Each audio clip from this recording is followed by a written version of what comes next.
Tito le gusta danza quando estudió en la escuela. Pajarita se cubre botín cuando visita a su abuela. Si necesita una amiga, debe hablar con un ratoncito. Si quieres ser mi amante, debe ser alta y delgadita. Lunes, martes, ratones, pez.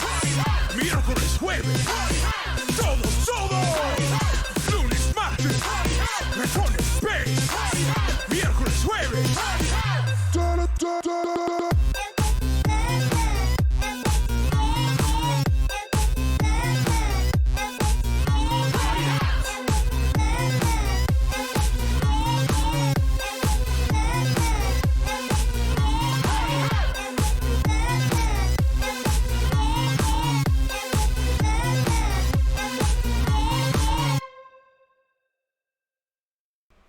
Greetings, everyone, and welcome to the moistest show on the internet, Saturday Night Insanity. I was literally going to wait till you did your show and just go, moist. So, yeah, great minds think alike, apparently. Yep, that we do. Welcome, everyone. We're starting super late tonight because I slept in. I was streaming for like 12 hours yesterday, just having a great time hanging with all the peeps, and even filmed a couple videos which are going to be going up next week. And yeah, just ended up going to bed really late. So I woke up like a half hour into when we would normally kind of start to think about starting the show, and I was like, yeah, let's just do a pre-show. So we did a pre-show that was almost 3 hours long. So yeah, so you're coming in halfway technically, so go check out the pre-show if you haven't already. It's another 3 hours of just random chat. We talk about whatever comes to our mind. It's very, quite serious. It's very random. Tongue-in-cheek. Some of it is silly. Some of it is deep and thought-provoking and controversial. You know, we just let it all hang out. Because of me. A little political every now and then. Pre-show. We just anything goes in the pre-show. So there you go. So be sure to check that out. Good times. I think once a couple years ago we even talked about like masturbatory habits. I mean, like we really go weird. Probably. I don't know. Wouldn't surprise me. Wouldn't surprise me one bit. So how do you like to jerk it? Well, let me tell you. Let me count the ways. Saturday Moist Insanity. Saturday Moist Insanity. Oh my God. We were talking about how much we all universally love the word moist. Especially Ray. Sean's gonna be sleeping on the couch if you keep saying the word moist. There's duct tape for a reason, she says. That's great. Alrighty. I like her. She's awesome. She is awesome. I got a good one. So, how's everybody doing this week? I'm doing good.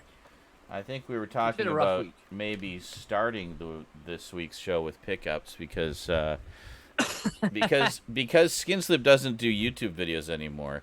She relegates all of her package acquisitions to pickups now. And we both of us, got our packages from Stoudman this week. Mine will be posted as a YouTube video as part of the beginning of the Halloween festivities, so you're not going to see it on YouTube. You have to wait forever. You're going to have to wait until September 4th. Mark it on your calendar to be September 4th. Literally the day before my birthday, bitches. There you go. September 4th on the... What? Sorry. Okay. Anyway, September 4th, because the Halloween festivities start September 1st. So September 4th is the first Saturday of September, so that's when my package opening will be going up on YouTube. And it's a big one. Stout sent a lot of stuff, so you don't want to miss that one. To be fair, if I never did any of my gifts or packages sent to me, I would talk about like one thing a month. Yeah. Like that's what, or maybe two. Fair enough, yeah. Yeah, like I have 3 pickups, basically because I was just, fuck it, I need to buy something, and dipped into the grocery budget a bit for that, and it's a fucking mood, though. Yeah, it is. So I got 3 things that I'd been wanting that, I would never do anything so unreasonable. They were cheaper. The dangerous thing with that feeling, sometimes you're like in the store and you're like, I'm just going to buy this because it's here. Well, yeah, but I try to curb that. It's like, no, I'm only going to get things that I actually want, and, need for the collection or whatever. When you got it, because you were like, it's going to be so much more expensive anywhere Well, else. I was going to get to that. It was because I had already looked for these particular items on Amazon, and 2 of the 3 of them were way more expensive on Amazon than they were at Walmart where we were shopping. So I was like, I'll just get them here. And also this way I can actually check the condition of the slipcovers and make sure I get a nice one. That's one of the nice things about buying things in a store, actually, as a collector, is you can go through all of the ones they have to find the one with the best condition slipcover. So, if you care about slipcovers, which of course, as you know, I do. So depends on the movie for me. Well, I mean, regardless of the movie, I mean, if it has a slipcover, I want the slipcover to be nice. You know, I don't want one the with last thing I a bought from big freaking Walmart box cutter slash through it or something. You know, exactly. The last thing I bought from Walmart actually was the last copy of Crawl, the alligator film. And that's really good. Slipcover is slashed on the edge, and like, I don't give a fuck. It's the same as the regular cover. If you don't have a choice, then yeah, if it's like a last copy. I mean, I could have bought it on Amazon for the same price. The same price. I've done that before, but then you might not have got the slipcover at all. So I didn't give a fuck about the slipcover that much. I got it slashed. Yeah, just the same artwork as on the keep case, I'm guessing. Yeah, no embossing, precisely. nothing special. That's why it was not. Yeah, nothing special. Just an art. Yeah, which is why I'm like, if that. this was a Scream Factory title, I'd be furious. Yeah. Part of it also. Fucking studio title. Part of it also is for consistency of the collection. 2 of these items are from actually they're all 3 of them are from franchises, but 2 of those 3 franchises I have slipcovers for all the other entries, so I want to be consistent with that. This I know you can relate to.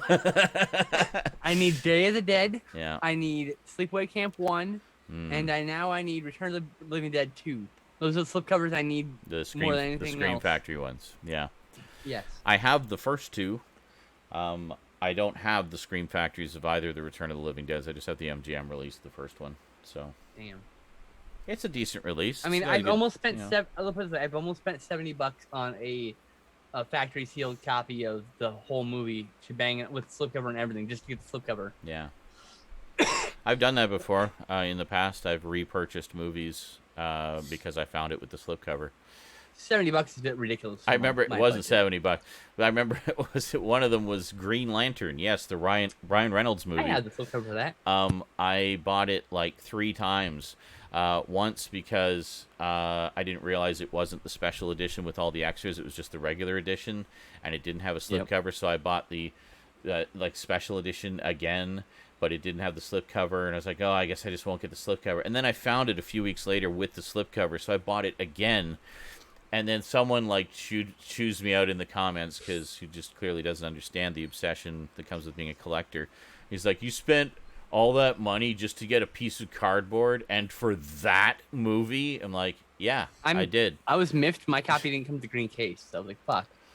Yeah, mine doesn't have the green. I don't think mine has the green case, but yeah, the slipcover, but no green case of the extended cut. So. I did get Incredible Hulk, the 2008 Incredible Hulk, in the green case with the slipcover. That one I actually tracked down on eBay because I was really late to the MCU party. I just get the regular edition for that. I couldn't. Yeah.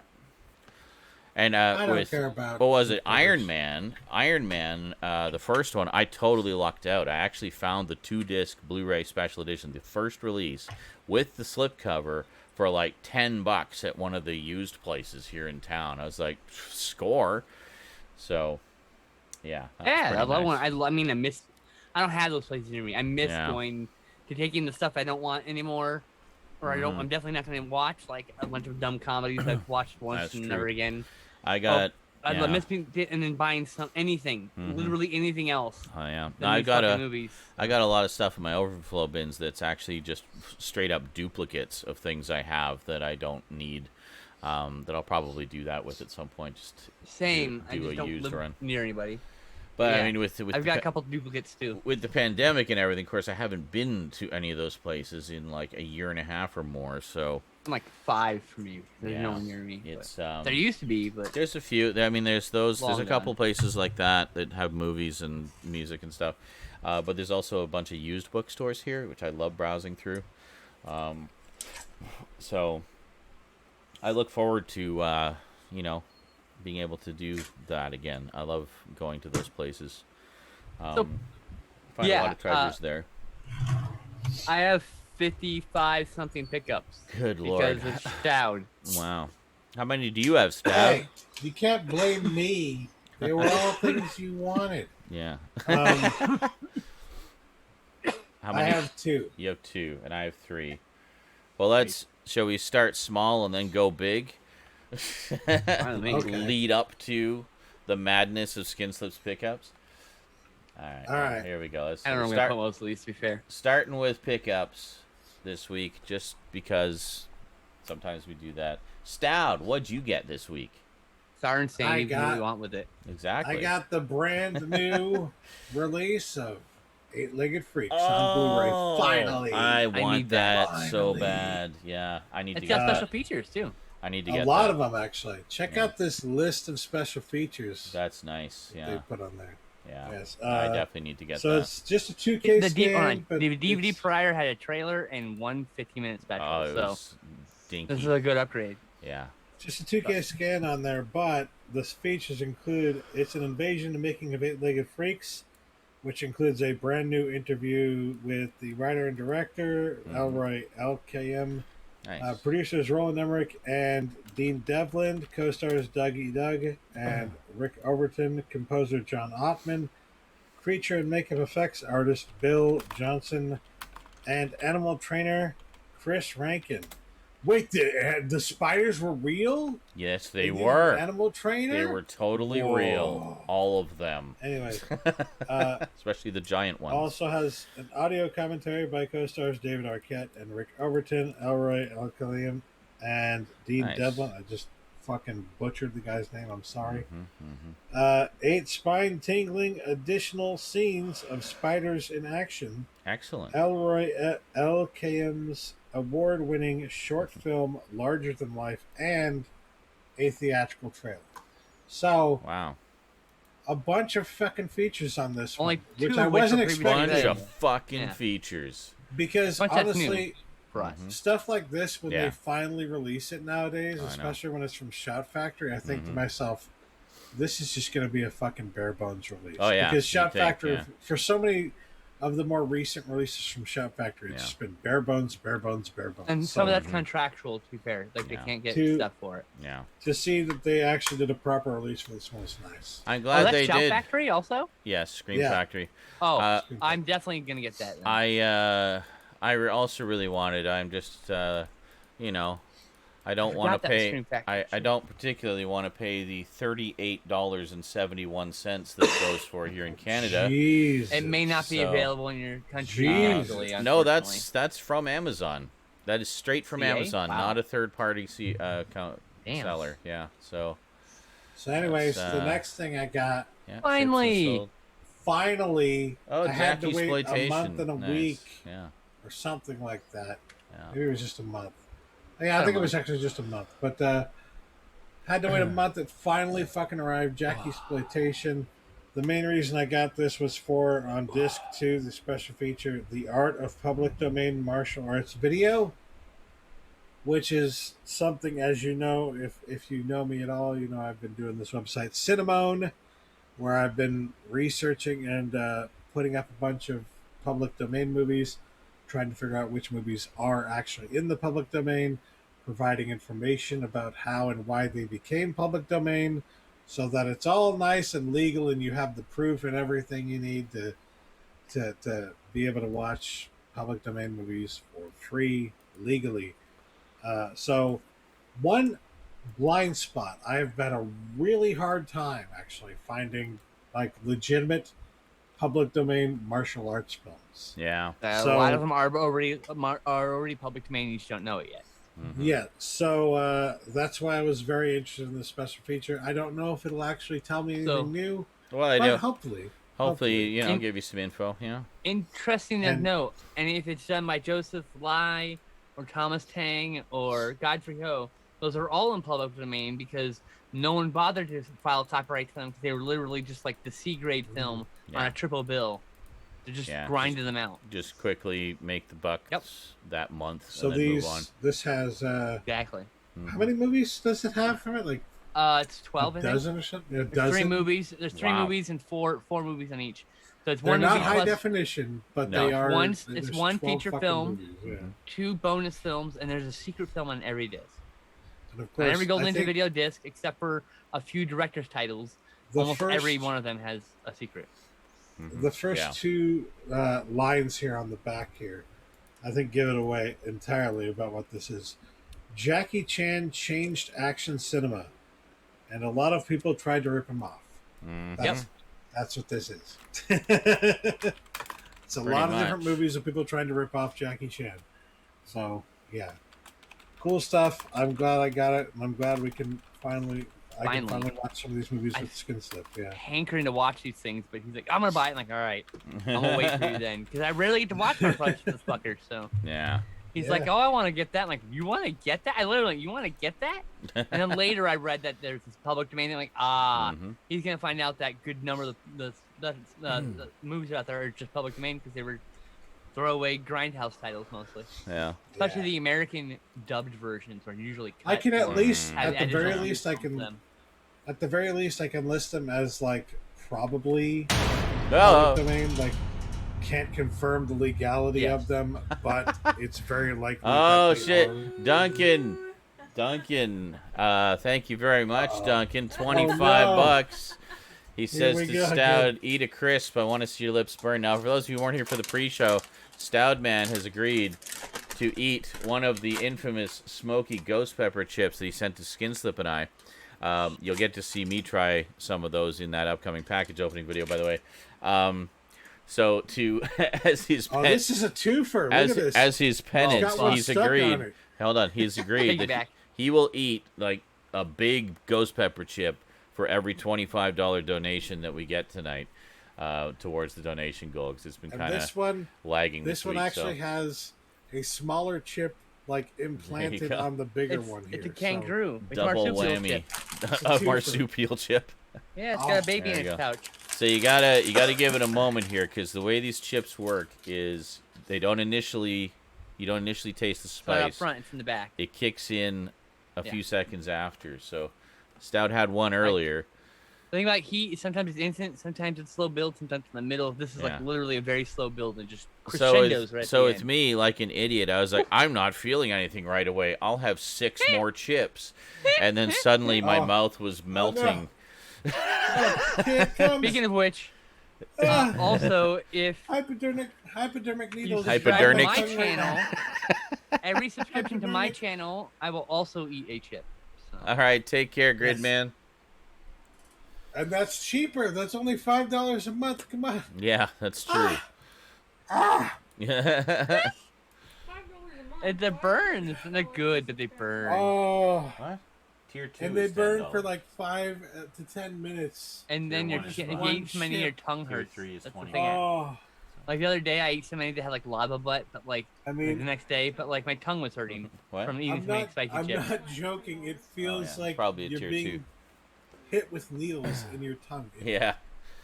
Little tiny needles. It's like someone set my tongue on fire. Oh. Literally. They're very tasty. They're very good. But they will last a long time because they're not the kind of chips you can sit down and polish off a bag generally. So that was your 2 pickups. Gotcha. And perfect timing. We got got a ghost pepper chip in there too. All right. Me. What did I get, me? Well, let me show you, me. So first up, as I think I mentioned, Ray and I watched the entire series of these, and we're really eager to see the new one. I'm surprised it's on Blu-ray already. I feel like it was just in theaters like 2 minutes ago. But picked up Spiral from the Book of Saw. Been looking forward to this one for a long time. We've been talking about it quite a bit, the whole idea of comedians doing horror movies now, and I need to see how that. we like the idea and would like more, please.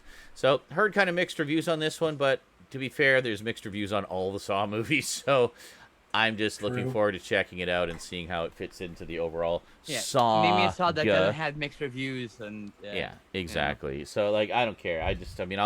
I'm definitely hooked on the Saw franchise, and I'm gonna buy them all, however many they do. For me, the reality is after the 4th one, it's like a mixed bag. There's good and bad in every movie after that. But I mean, there's still it doesn't fall apart like, say, Hellraiser. No. It still holds No, together. God, And Hellraiser. No, because Hellraiser was different. They're Hellraiser, still, they were just churning out sequels only when they need to keep the rights. Yeah. There's always some random script that they just fucking See, put it's head like they're still entertaining, even if they're not as, high quality, per se, as the 7 was so bad. The early ones. We tapped out on 7. 7? Oh, of Hellraiser? Yeah. Yeah. Maybe it was 8. Oh, Maybe was it was it? 8. I thought it was only 5 or 6 or something like that. No, we made it a couple after. It just felt like 10 movies. Yeah. 4 was okay. There's a lot of fans for 4. I thought 4 was okay. 5, 6, and 7. I think 7 was when we tapped out. We were like, this is too much. Yeah. I feel like the perfect way of describing this is to compare it to the fucking the Amityville set, the Cursed Objects. Much better series. Like those movies, a lot of people would say are not very good. They are way fucking better than the later Hellraiser movies. Oh, way better right now. In a heartbeat. Oh my god. Yeah, I'd watch one of those in a heartbeat. There. Just trying to block some of the glare. There we go. I'm using my Kids in the Hall DVD set to block the glare there. Okay, that works a little better. Oh, flagging off the light. Not so. Yeah. Sure. Sometimes it's hard to get lighting going good. That's a very apt term for it. All right. Usually you put a big piece of black cloth in front of it. Oh, God. Are you burping up ghost still pepper? burning. Can I get that off my screen? There we go. Okay. All right. So next up, trying to get caught up on some of the comic book movies that I don't have. So I had to pick this one up. Loved the first one. Looking forward to this one, especially being set in the 80s. We have Wonder Woman 1984. The 3D version, of course, because I have the 3D versions of all the other DC animated movies. Though, oddly, not Suicide Squad. I don't know why I didn't get the 3D version of that. Anyway. Was there a 3D version of that? There was, yes. The only one that hasn't... I wasn't sure. As near as I can figure, the only one that has not had a 3D version was Birds of Prey. If it had one, I couldn't find it anywhere. So maybe overseas, sometimes they do that. But Warner's actually been pretty good about keeping the 3D dream alive here on North American soil. Yeah. They keep putting their movies out in 3D. So does Sony with their Spider-Man stuff. It's only Disney. All of Disney stuff. You can only get the 3D ones overseas. They are region free, but you can only get them overseas. And part of the reason is that Disney doesn't have a stake in any 3D or any VR right now. I guess and not. those other two have stakes in VR companies. Yeah, Sony. That's has true. a VR Sony thing. does, and Warner. Sony's Brothers got Warner has some stake in one of the companies, but like. So they're last gonna make profit from that. Last but most definitely not least, I've been looking forward to watching this one. Did a rewatch of the first two in this cinematic universe and watched the third one for the first time the same week that this came out in theaters. But of course, I'm not planning to go to theaters anytime soon, so still had to wait for the Blu-ray. Finally got the Blu-ray. We have Godzilla vs. Kong. Yes, 3D. Of course, because I have the 3D versions. I have the 3D versions of all the other ones. Yeah, remember when 3D movies used to have cool 3D lenticular covers? Yeah, they don't Is anymore. that embossed at all? No, it's nothing. It's literally exactly the same as the regular cover, but with 3D on it. Like I also remember, like oftentimes the slipcovers from the 3D versions would be slightly embossed at the very least. Yeah, there'd be some kind of fancy and something. Some kind of deluxe aspect to them to make them a little more. I can't wait for you to watch that. You're gonna love that movie. Oh, Godzilla vs. Kong is so good. Especially visually. Oh my god, it's fucking eye candy. Yeah, I watched it like 2 or 3 times already. So. Well, I like the other ones. Getting in 3D was a good choice too. Yeah, yeah, I would love to see it in 3D. I'm sure. Seriously. Yeah. That end battle will look so good in 3D. So it's almost like it was made for 3D. Yeah. Almost. Yeah, you think. Anyway. Whenever I get the VR helmet, needless to say, I'll be rewatching a lot of movies that I have the 3D versions of. So, Green Lantern. Looking forward to that.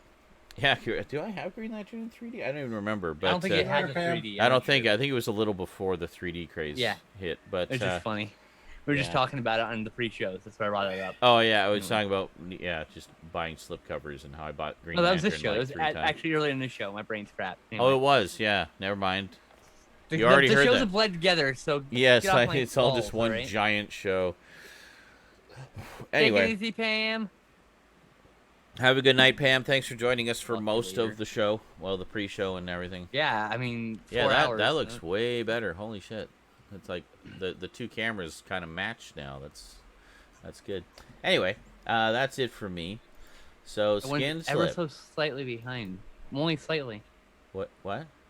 Nothing. No, I was just noticing the frame rate slight difference. Like, well, yeah. one camera would move and the other one just like a frame. Well, yeah, I behind it. don't care about that. I was talking about the lighting and color temperature. They're very.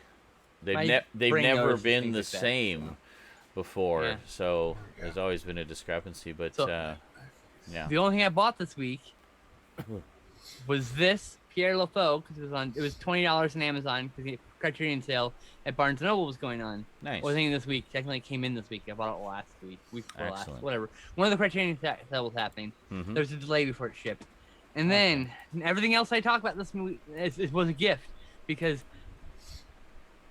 I love my friends. Anyway, my cousin mate Angie, she sent me some stuff for my train's anniversary. She sent me The Legend of Billie Jean. Oh, nice. Classic. Which I haven't seen since TV days. And the other one I haven't seen since TV days is Sheena. Sheena, Queen of the Jungle. Yeah. Very nice. Queen of the Jungle, exactly. I haven't seen that since the VHS days. But I know I've seen it a long time ago. Speaking of VHS, she also sent me this. Oh. Which is not actually VHS. Don't get excited. Okay, it's the Blu-ray in a VHS box. That's okay. That's really cool. So cool. With an action figure. The big box. It's nice. And kind of reminds me of the Stranger Things sets, you know. And just like back in the day with VHS, it came pre-ripped for me. Pre-ripped. Yeah, you know what I mean. I do. Well, I have all those Transformers sets in boxes like that, and some are in better condition than others. When you find them in the store, they were housing like this. Some fucking kid tried to open it. Oh, I know. Usually. Yeah. So I'm gonna open it. It's the only thing I'm gonna unbox. I'm gonna show you this figure. So I opened it. I literally was staring at it, and it went. It wasn't attached. It was at some point attached to the card, but I'm just like, okay. All right. I was probably gonna open it anyway. Hey, at least now the backing is nice and clean, and you don't have to worry about damaging it. It's probably because of the fucking heat. You know what I mean? Like. So this is just a really cool figure. That's great. No articulation. It's just a minifigure basically. Yeah. It's like the same size as, like here's a muscle figure for scale. Okay, so it's a little bigger. A little bit bigger than a muscle figure. So it can be like trying to eat your muscle figures. Yeah, there you go. It's Perfect. gonna get posed. See, I collect minifigures like this, and muscle figures especially. Mm-hmm. So yeah, this guy is gonna have a nice, happy home. Nice. That's awesome. Now I just gotta hold up the screen for 1 second. Okay. I just have to like good. It's not like it's in one piece. I just gotta make sure it all makes it in the box. So Okay. All right. Next, this is all from Stoudman. We got Texas Chainsaw Massacre 4. Oh, nice. The Scream Factory sale. This movie is probably the only thing I'm going to be a big long story about. This movie is important to my trainsness. So, in acting class in senior year, we were told to basically make our favorite movie in a stage play. Adapt something into a stage play for a single scene or like into like a short 10-minute play. So we did a 10-minute condensed version of Texas Chainsaw Massacre, and I decided this was just for shits and giggles, this was going to be the Leatherface. This is my favorite Leatherface. And so I wore a dress for a week to get prepared for it, and the act of wearing a dress for a week was like one of the first nails in the coffin of my cisgender. So, but this is an amazing film. I love it. It definitely holds up better than you remember. It's just a really weird, wacky film. It's trying very hard to follow the lead of number 2. I think people missed that aspect. Yeah, I need to number 3 was more serious slasher. Number 2 is back to the funny. So. I need to get 3 and 4. I have 1 and 2 in very nice editions. But, I need. What do I need still? I need Leatherface, the remake. Oh yeah, film. Then I need all of those. But I mean, just in terms of the older ones. Texas Chainsaw Massacre the beginning. Those are the only 2 I need. I at least need 3 and 4 just to kind of have the older ones covered, and then. I'll probably upgrade the remake on Blu-ray too, so I really like that. Yeah. Anyway, also from Scream Factory, because we split order on this one. I only got 2 items. I got Bubba Hotep. It was an upgrade finally. I only have the DVD edition. I have a really nice DVD edition though, like loaded with stuff. But, I do too. I have mine's comes with the Elvis suit. Oh, okay. No, mine's a viewer sent it to me, mind you. I don't know. I don't remember who. Cause I'm terrible, but viewer sent me mine as well. It's just got a nice slip cover. It's a nice package. Next, this is part of the VCI sale. Another one we got Hey, split with. finally! I've never seen this. I got Oh. this because, It's great. well, Sean, and literally I just looked at the back and went, that looks stupid. I want it. Yeah. It's like stupid as in like cheesy. Yeah, it was a If I recall show. correctly, that was under $10. It was It was $6. It was a show that strived for greatness, but the lack of budget prevented that. And lots Yeah, I of can't creative wait. differences and behind-the-scenes politics. But I love it because it's got that low-budget 70s sci-fi vibe to it, like that a lot of the old Doctor Who's had, but it's Canadian. And it stars Keira DeLay, who was Dave Bowman in 2001: A Space Odyssey, you know? So now we have to do live streams before this. We have to do the whole thing. Yeah, we'll watch it. Yeah, it's short. It's only 16 episodes, so... Yeah. And I mean, like, I like short series. I like sci-fi. It's good I stuff. like the era, so it was like $6 is a no-brainer. Yeah, and as many problems as there were and as many shortcomings as it has, it's not all bad. Like, there is still some good to be found in there. I know a lot of people who are really hardcore fans of that show and loved those videos I did about them. And they I'm looking forward to seeing it finally. Yeah, honestly. I like it.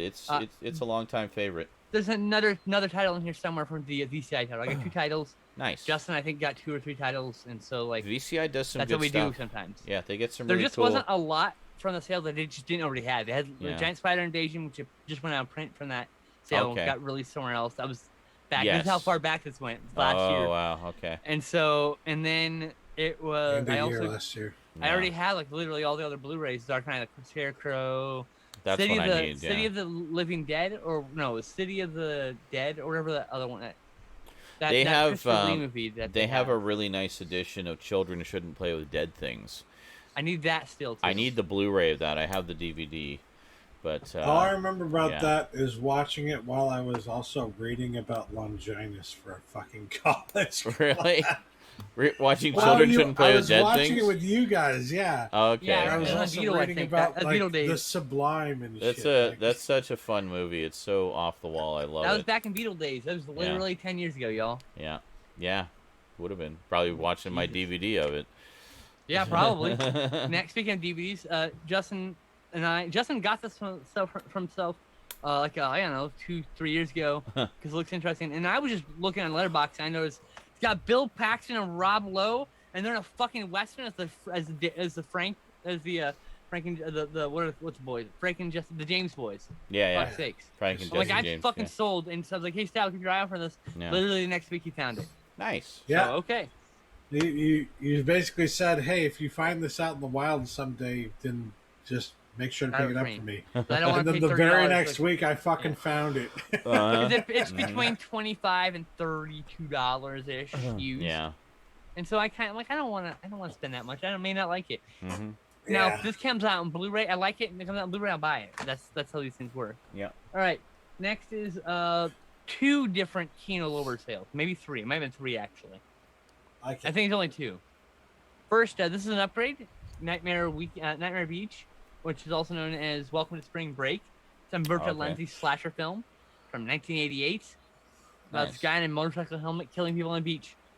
All right. Beach party movie with blood and boobs. Sounds awesome. Next, I got this as like, you know how it's like, oh, you have this much money to like add this much. Here's my budget. Got all the things I want to get. Now I'm like, oh, this looks interesting. More Dead Than Alive.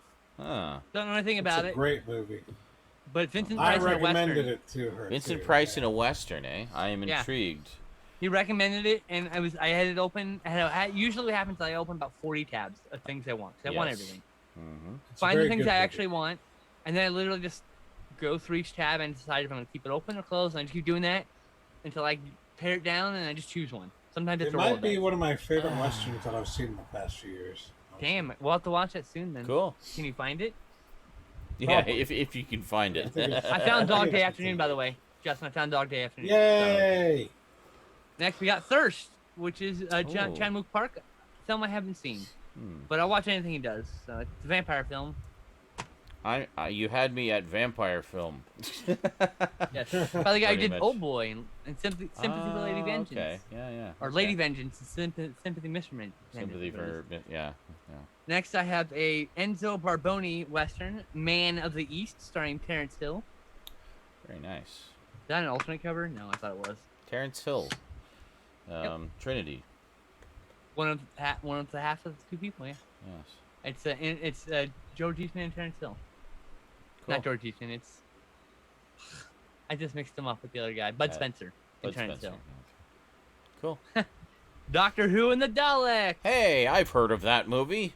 Yeah, we are doing a live viewing of that at some point. Yes, for sure. definitely. It's probably Doctor Who viewing.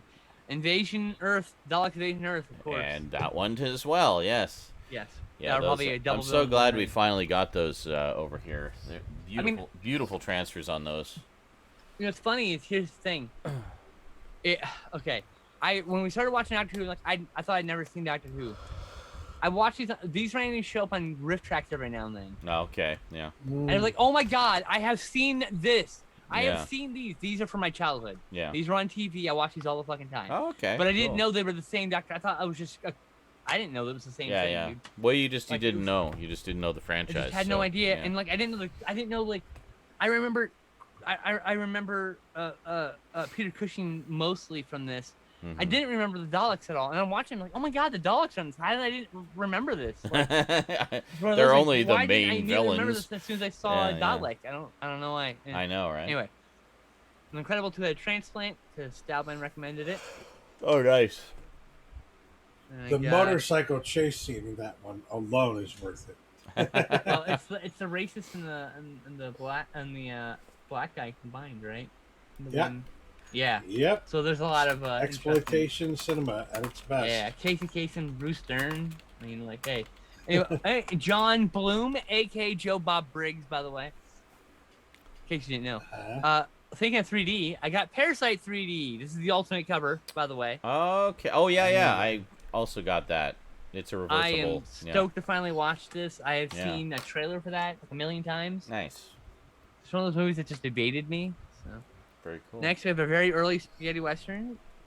It is directed by Carlo Liziani. The Hills Run Red.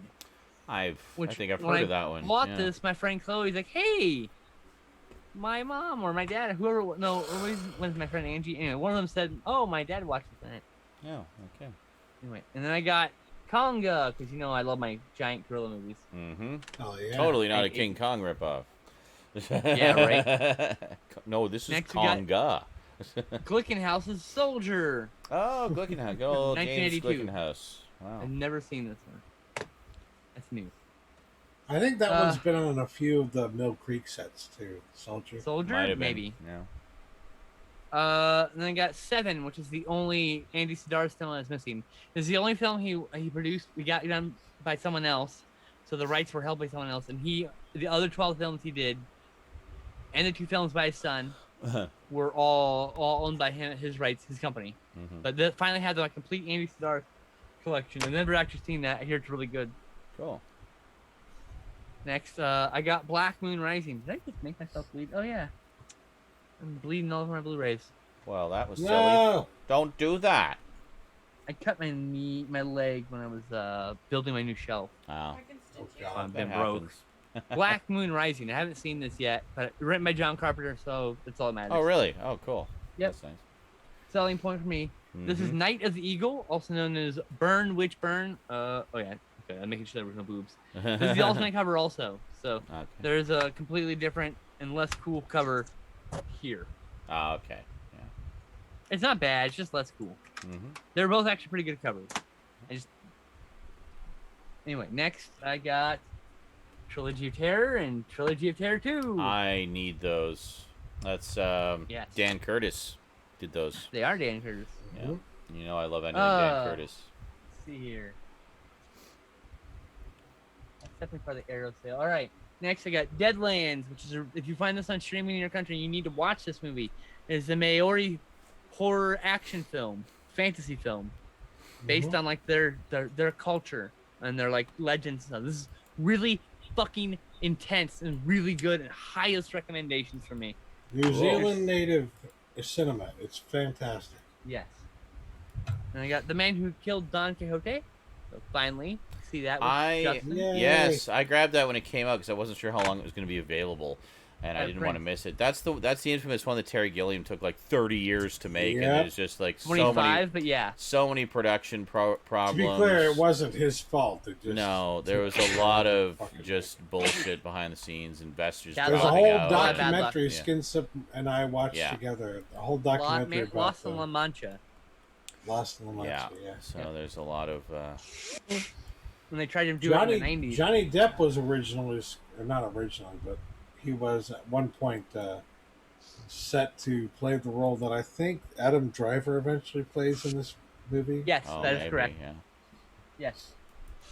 Time also, the script party. changed. So, like, it's time. It started out like when he first tried to mount it in like the 80s. It was like a just straight adaptation of Don Quixote, and it just gets each time he redid the script, it just became this eventually. Yes. Yeah. Anyway, next I got Willow Creek, that someone apparently took a fucking hammer to. Oh, lovely.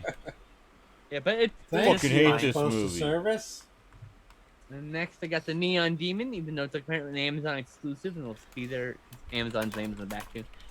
I could have watched it there, but you know I like James. I like Nicholas Winding Refn. In fact, he has a website. Okay, hold on. He has a website. Yes.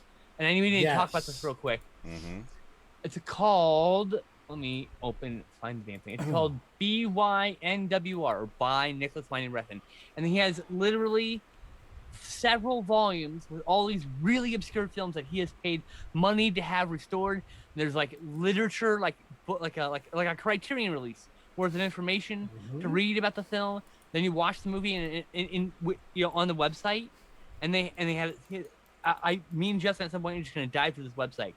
I will be talking about this on Cinnamon at some point because there's a bunch of it's free movies that you can watch on Nicholas Winding Refn's because website. he believes a film education, which is mostly done through talk about theory, is done like this. He wants it to be accessible and free to anybody. All you have to do is make a login, which is free. Yeah, that's cool.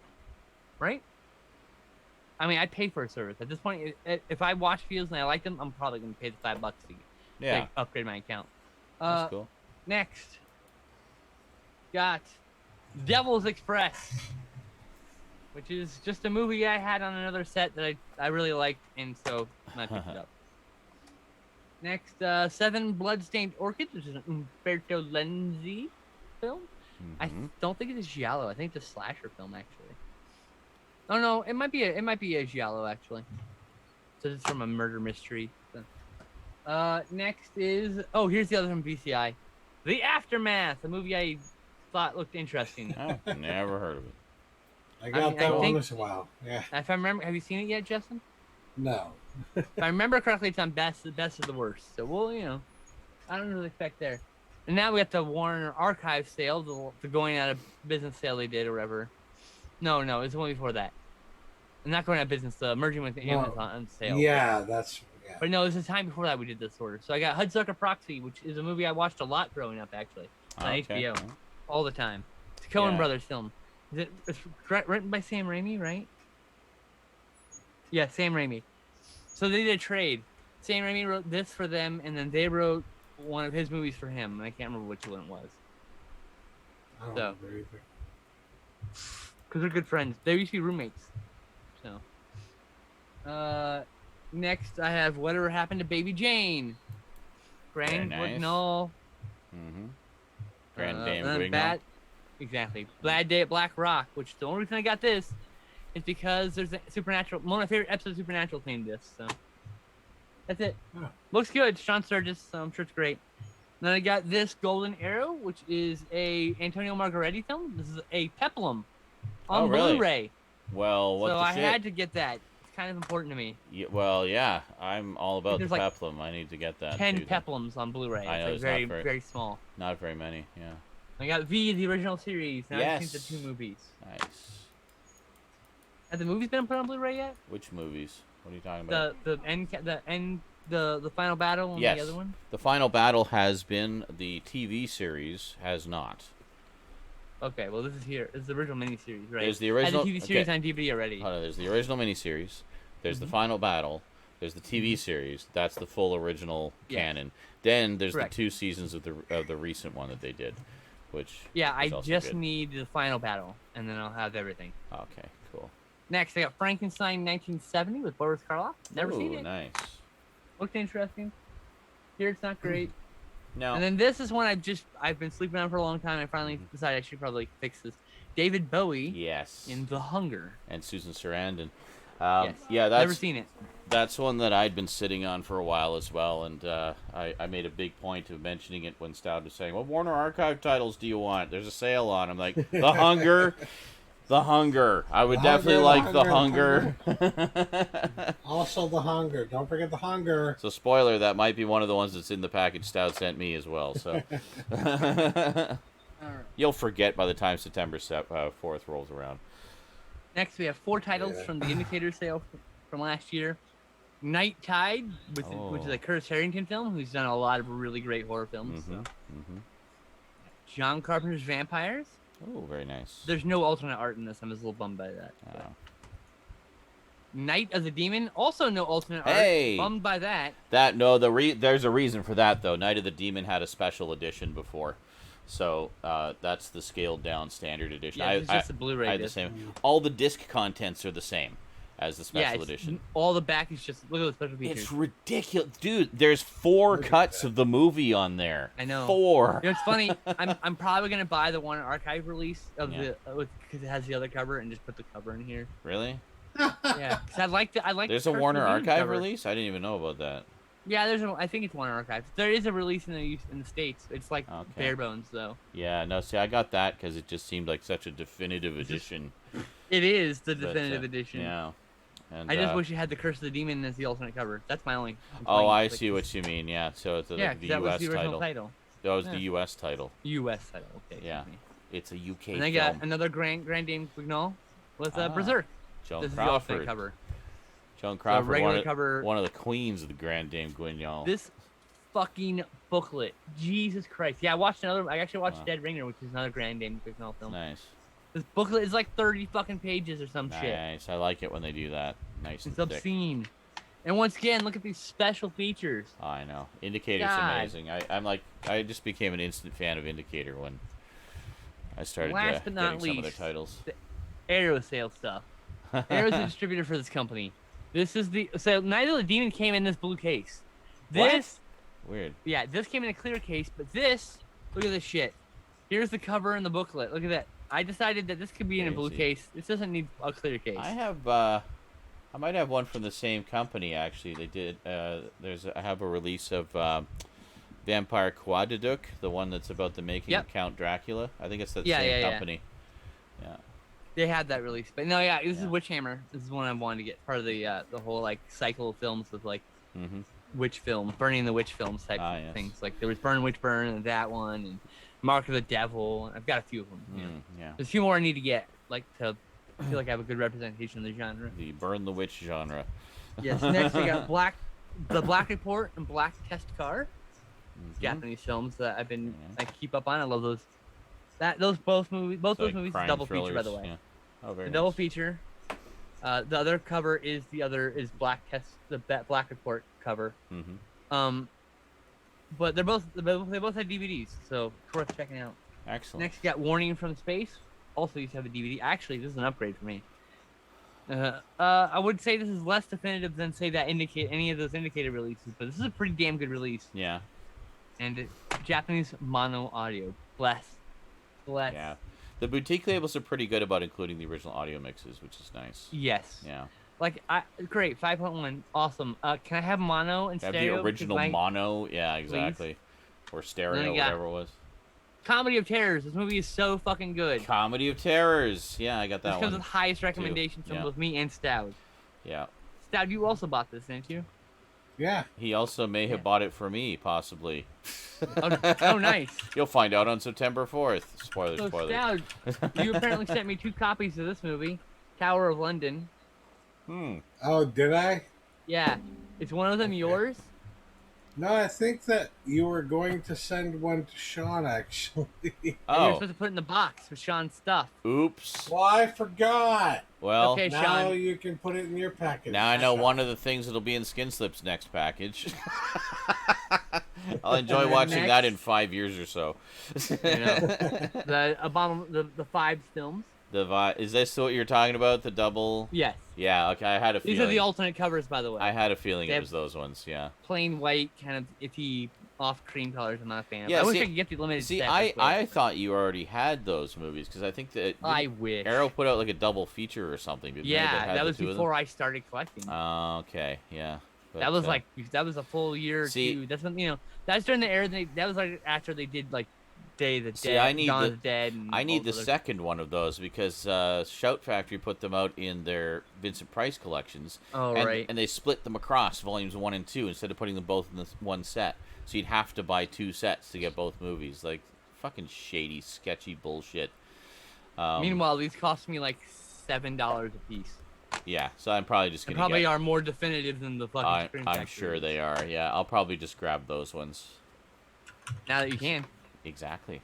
To live and die in LA, eat your heart out. By the way, this was like twice the features of the Screen Factory release or Shout Factory release, which is why I went with this. The Shout Factory release has got a really nice transfer, but this is the same transfer, so it's like it's the same 4K mastered transfer. This is the special features. Go with the better I think there are a few exclusive ones on that release, so I'm gonna get that anyway. Probably are. One of my favorite movies of all time. There pretty much always is with those. I mean, there's always something that the boutique label does specially. Yay! Finally. I don't like the photo art that's on the other side of this, but interestingly, I bought this because the photo art was the original poster. Actually, that was like the standard. I don't like photo art. I do love that alternate art though. That's it's beautiful, but yeah, The Devils is amazing. So I was like, well, this was like $10. I'm like, it's worth it. It's a great film. I think you'll enjoy it because I know you've enjoyed some of others of Ken Russell's. Ken Russell's descents into madness. Crimes of Passion is a really good one. It's been a long time favorite of mine. That's Region AB, in case you're curious. And then next I got Burst City, which is a cyberpunk film from Japan from like 1986 or something. Cool. This, another film comes with highest recommendations. This is a fucking wild ass ride. You are not prepared for what this is gonna do to you. Good shit. I need that because I like all things cyberpunk.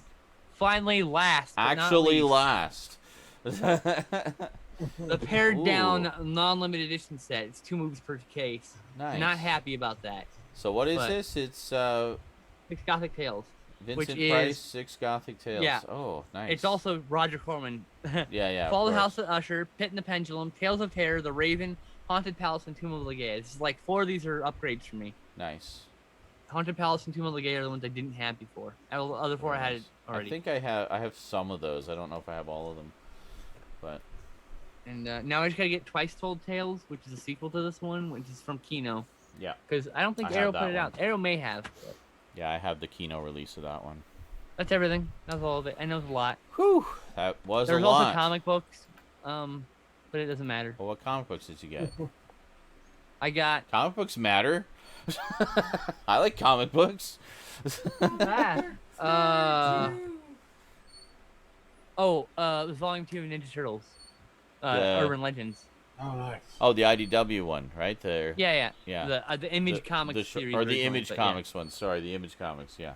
2 volumes, complete series, 24 issues. Right. The last 3 issues, which were never released in any widespread. I think you were talking about that one last week, but I don't think it had arrived yet. Correct. So yeah.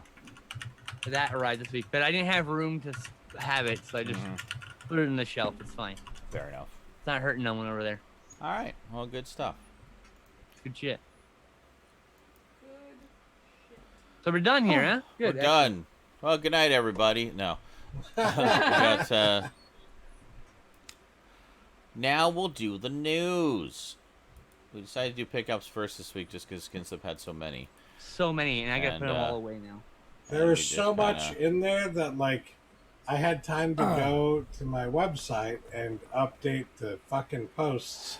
I did to make sure they all had accurate fucking. Well, I did videos. No, I don't. You don't have Crimes of Passion? Oh, you should get it too, Stoud. I'm sure you'd enjoy it too. You will. Yeah, it's a good time. And Anthony Perkins, Annie Potts, what's her face? I can't remember her name. the voice of Jessica Rabbit. Yeah, that lady whose name I also can't remember. Yeah, I don't know why I'm forgetting, but The anyway. curse. Very Voice of famous, Jessica very Rabbit does it for beautiful me. lady. Yeah, Sold. very talented actress. She was in Romancing the Stone with Michael Douglas. Oh right. Fuck, what's her name? Catherine, Karen, Kathleen fuck. Turner. Thank you. Kathleen Turner. Yes. Thank you. Jesus Yes, Jail. Wow. It is very dark. Kathleen Jail Turner. talking about The Unforgiven here. The Unforgiven is intentionally dark. It is a Such a good movie. neo-revisionist Western. Are you talking about Unforgiven? Which Yeah, is to say, it is a Western which is trying to like deconstruct the mythos of the Western, of the West. Mm-hmm. So, the whole point of it is to say all the fucking stories you've heard about the West in these Westerns for the past 30 fucking years, 40, 50 years, Nonsense. are bullshit. That's the point of the fucking movie, is to say, this is all bullshit. None of this is true. It was a hard, fucking, terrible fucking life at the time. Mm-hmm. Romanticized. Oh, it's very romanticized. You know? No question. I think that's why I tend to lean towards spaghetti westerns a lot, because spaghetti westerns don't really romanticize as much. It's more just kind of shown as. Well, spaghetti westerns are revisionist by nature. Well, yeah, it's shown as like just sort of gritty, dirty, dangerous life, and I like that.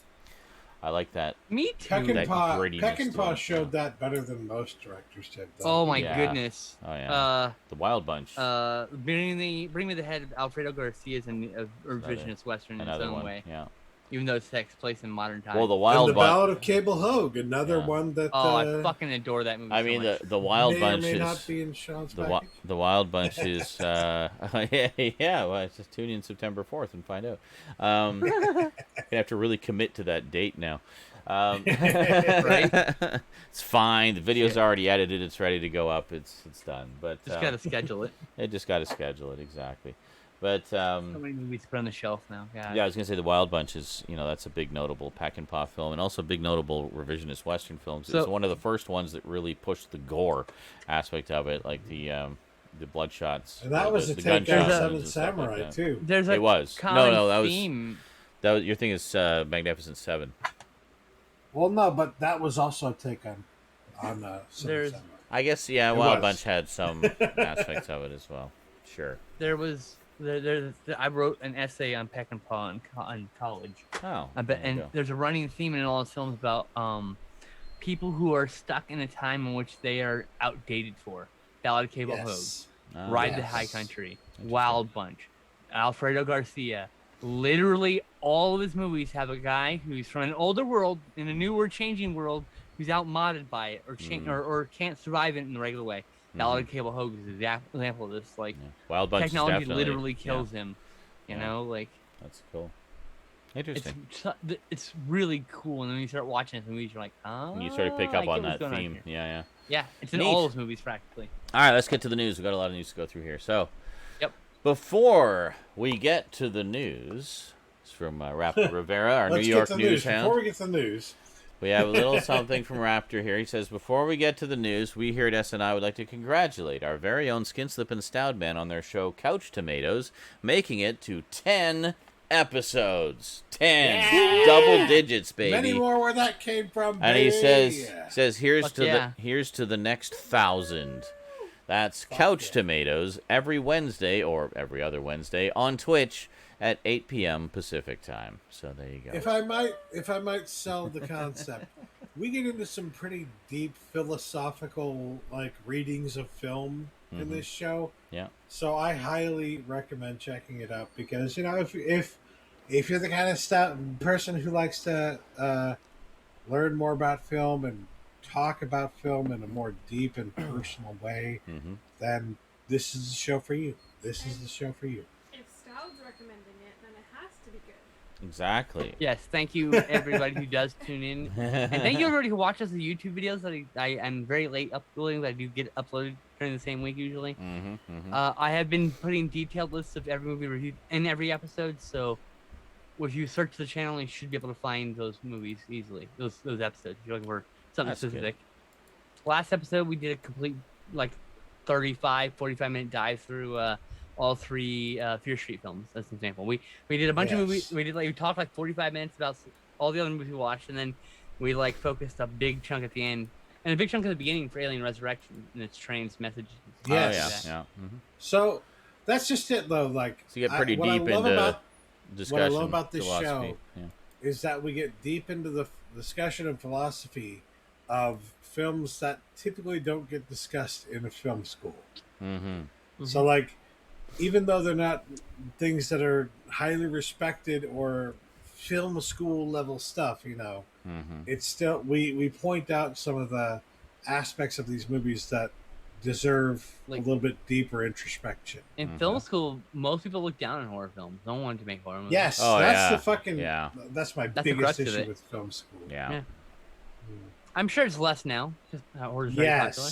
But I would imagine by now that's changed a bit. But at least when we were in school, over 15 years ago for me. Yeah. When we were in film school, it was very much like horror movies are B movies and nothing else are all trash. Like, B movies are worthless, not worth your time. Yeah. Like, literally thought that B movies were worthless and not worth your time. There's a lot of snobbery about it. Nothing important said in a John Carpenter film. Like, are you sure? Yeah. I'm pretty sure he talks about all society's woes in most of his movies, actually. Yeah. So, anyway, trailers. A lot of trailers came out this week.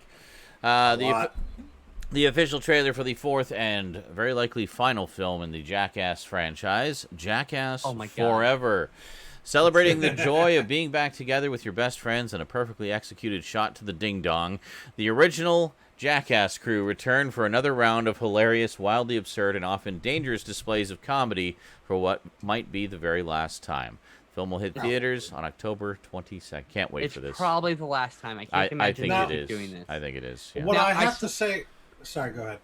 My favorite thing about this is my favorite gag is coming back. My favorite gag is it's been a giant hand.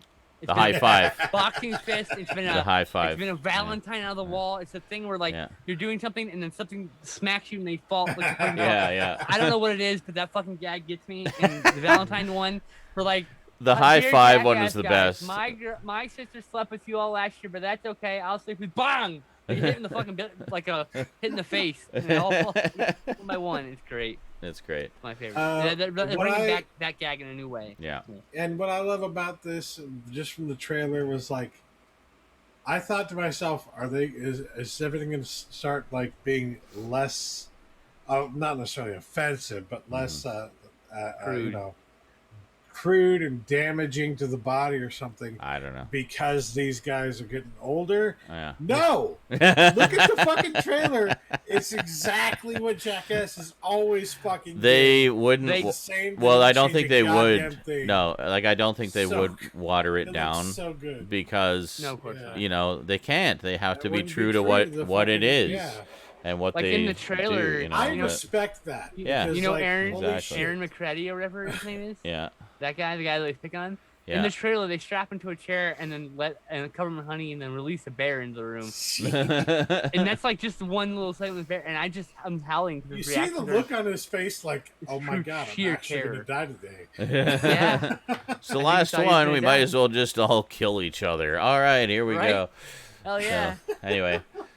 Second trailer for Denis Villeneuve's Dune. I am so looking forward to this one. Says the film tells the story of Paul Atreides, a brilliant and gifted young man born into a great destiny beyond his understanding, who must travel to the most dangerous planet of the universe to ensure the future of his family and his people. The film will hit theaters on October 22nd.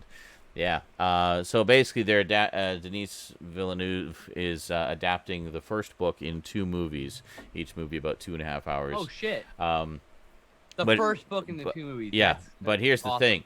Here's the thing, is they're not filming them back-to-back, so whether or not the second one gets made depends on how well the first one does. So a lot of naysayer fans are like, this is going to suck and it's going to fail and the second one's never going to get made and blah, blah, blah, blah, blah, blah, blah, blah, blah. Well, but there's a danger the second one won't. Aren't you? Yeah. Look, assholes? it's not going to suck, but there is definitely a danger that won't make the second one. There's a danger, but I mean, I think it's self-fulfilling prophecy at some point. I think it's pretty safe that it will do well enough. It's being pushed as one of their big... it's being pushed as one of their big movies Like, for I've that never read month. Dune. So It looks great. you know, yeah, Like, as a sci-fi It movie, does it looks look great. good. yeah, it looks I'm great. glad I have HBO Max. Honestly, to Yeah. people who don't have HBO Max, it's about the same price as Netflix, and they have a lot of great stuff.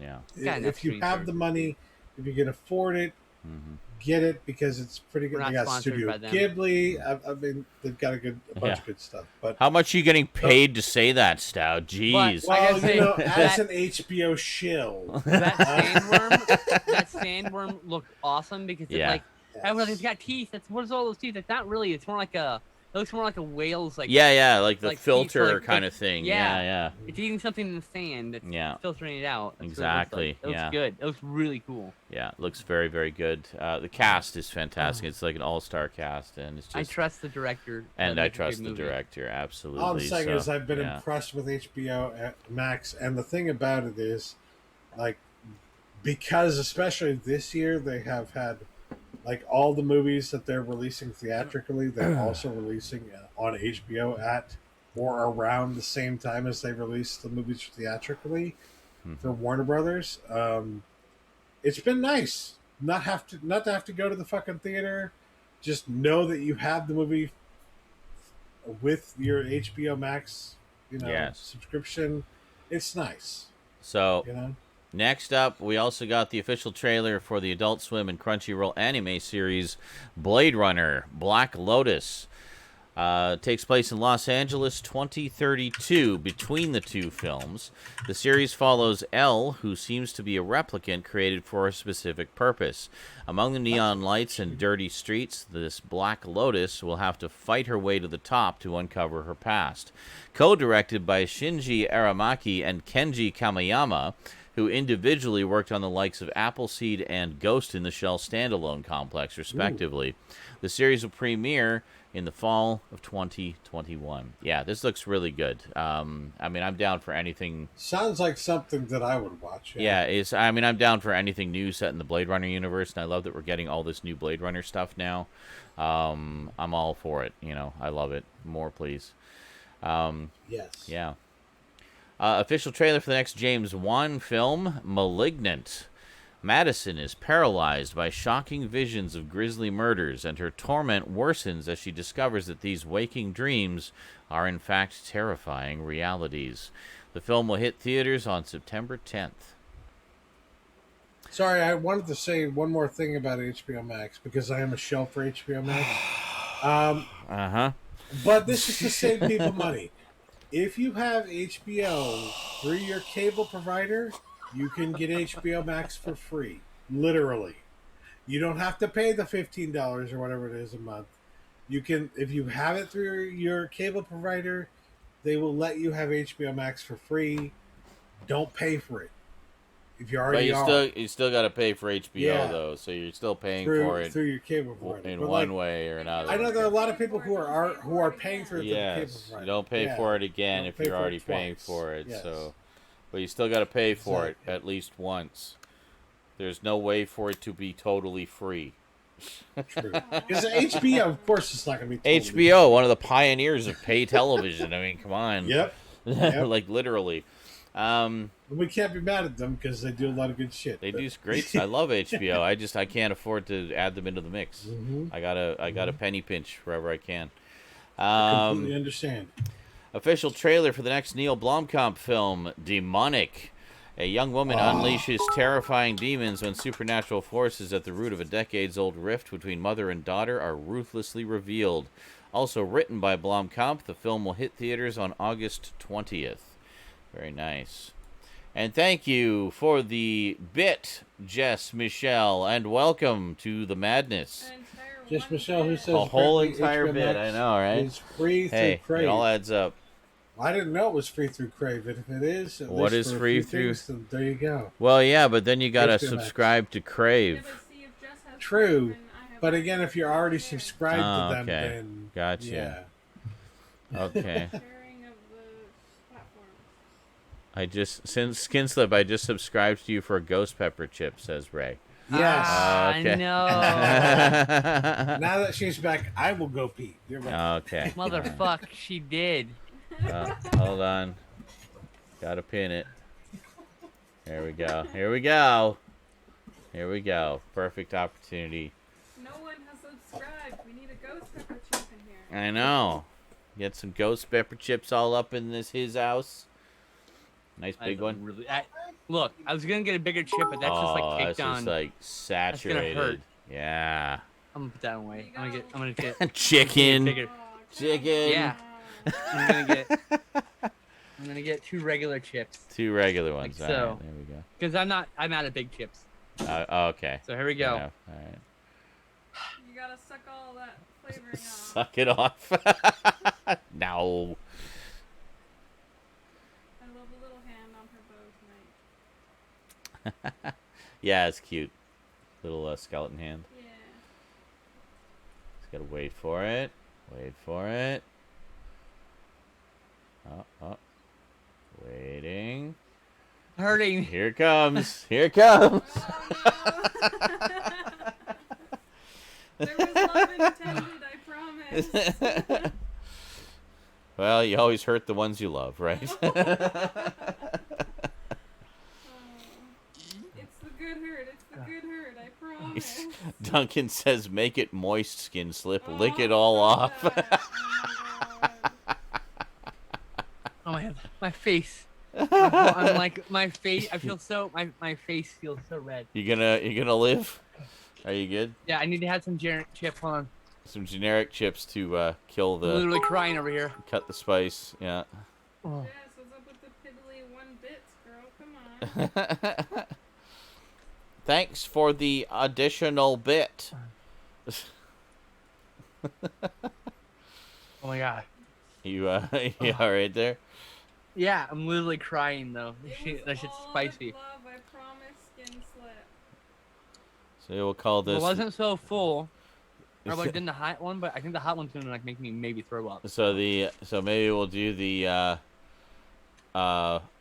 this will be the moist ghost pepper edition of Oh god. of SNI. Yeah. Ah no, I touched my eye. Yeah. Oh, that's worse. Oh no. Alright, get back, Stoudman. I gotta wash. I'm gonna wash my hands. I gotta go wash my hands. I'm sorry. All right. Well, I'll just carry on with the news. Anyway.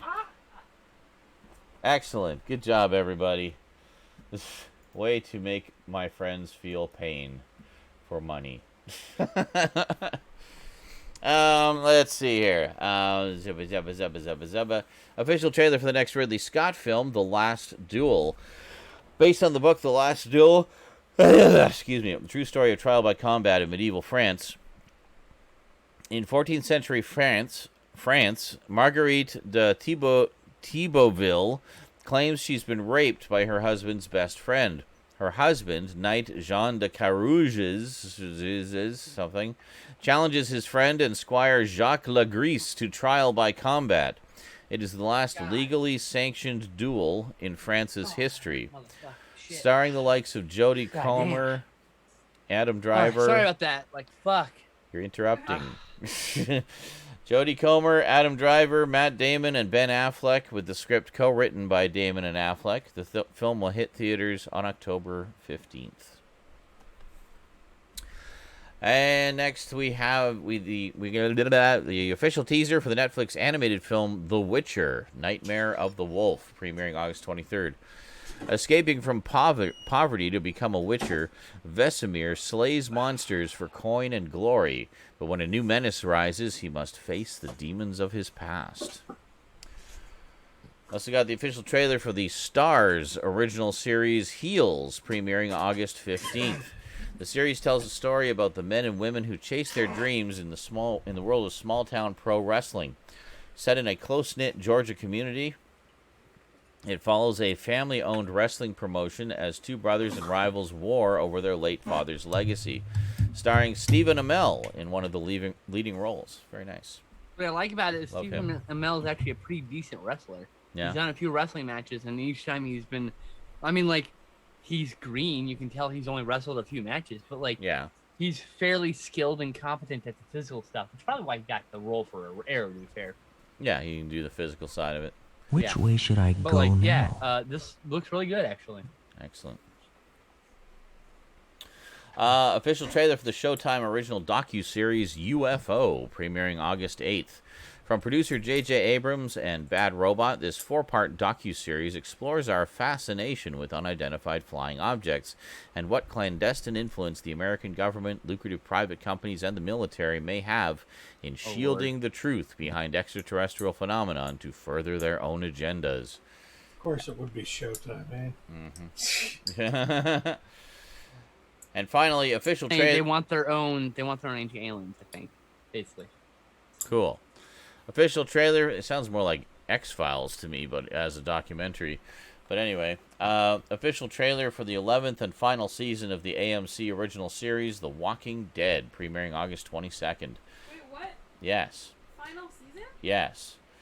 Finally, the season's over. Raptors note, while the main series is wrapping up, there's still Fear the Walking Dead, Walking Dead World Beyond, the upcoming Daryl and Carol spin-off, and the Rick Grimes trilogy of TV movies. Yes. Well, most of this is known. This is not new. It's just a summation. But there's a lot. There's been a lot of spin-offs. I mean, Fear the Walking Dead's been going for a while. World Beyond just started recently. Then the others are forthcoming. So yeah. Yeah, I last watched partway into season 7. I'm like so far behind. I was in season 6, I think. Yeah. 5. But they just introduced Negan. Negan was just sort of the new big bad, and I just didn't get back to it. But I'll watch the rest of it eventually. I like it. It's one of those shows I'll watch. I'll binge for a while, and then I'll drift away from and get distracted by other things. Then I'll come back and I'll binge more, and then get distracted again, and I just kind of keep coming back in waves. But no, it's good stuff. Movie and TV news. Lionsgate has acquired worldwide rights to Kevin Smith's Clerks 3. This sounds really good. I read Kevin Smith's summary of it, and it sounds terrific. Which is in pre-production in New Jersey and will begin production next month. Smith has written the screenplay and will direct, with all major cast members from the first 2 Clerks films set to reprise their roles. Jeff Anderson as Randall, Brian O'Halloran as Dante, Jason Mewes as Jay, Smith as Silent Bob, Rosario Dawson as Becky, and Marilyn Gigliotti as Veronica. In the film, following a massive heart attack, Randall enlists Dante, Elias, Jay, and Silent Bob to make a movie immortalizing his life at the convenience store that started it all.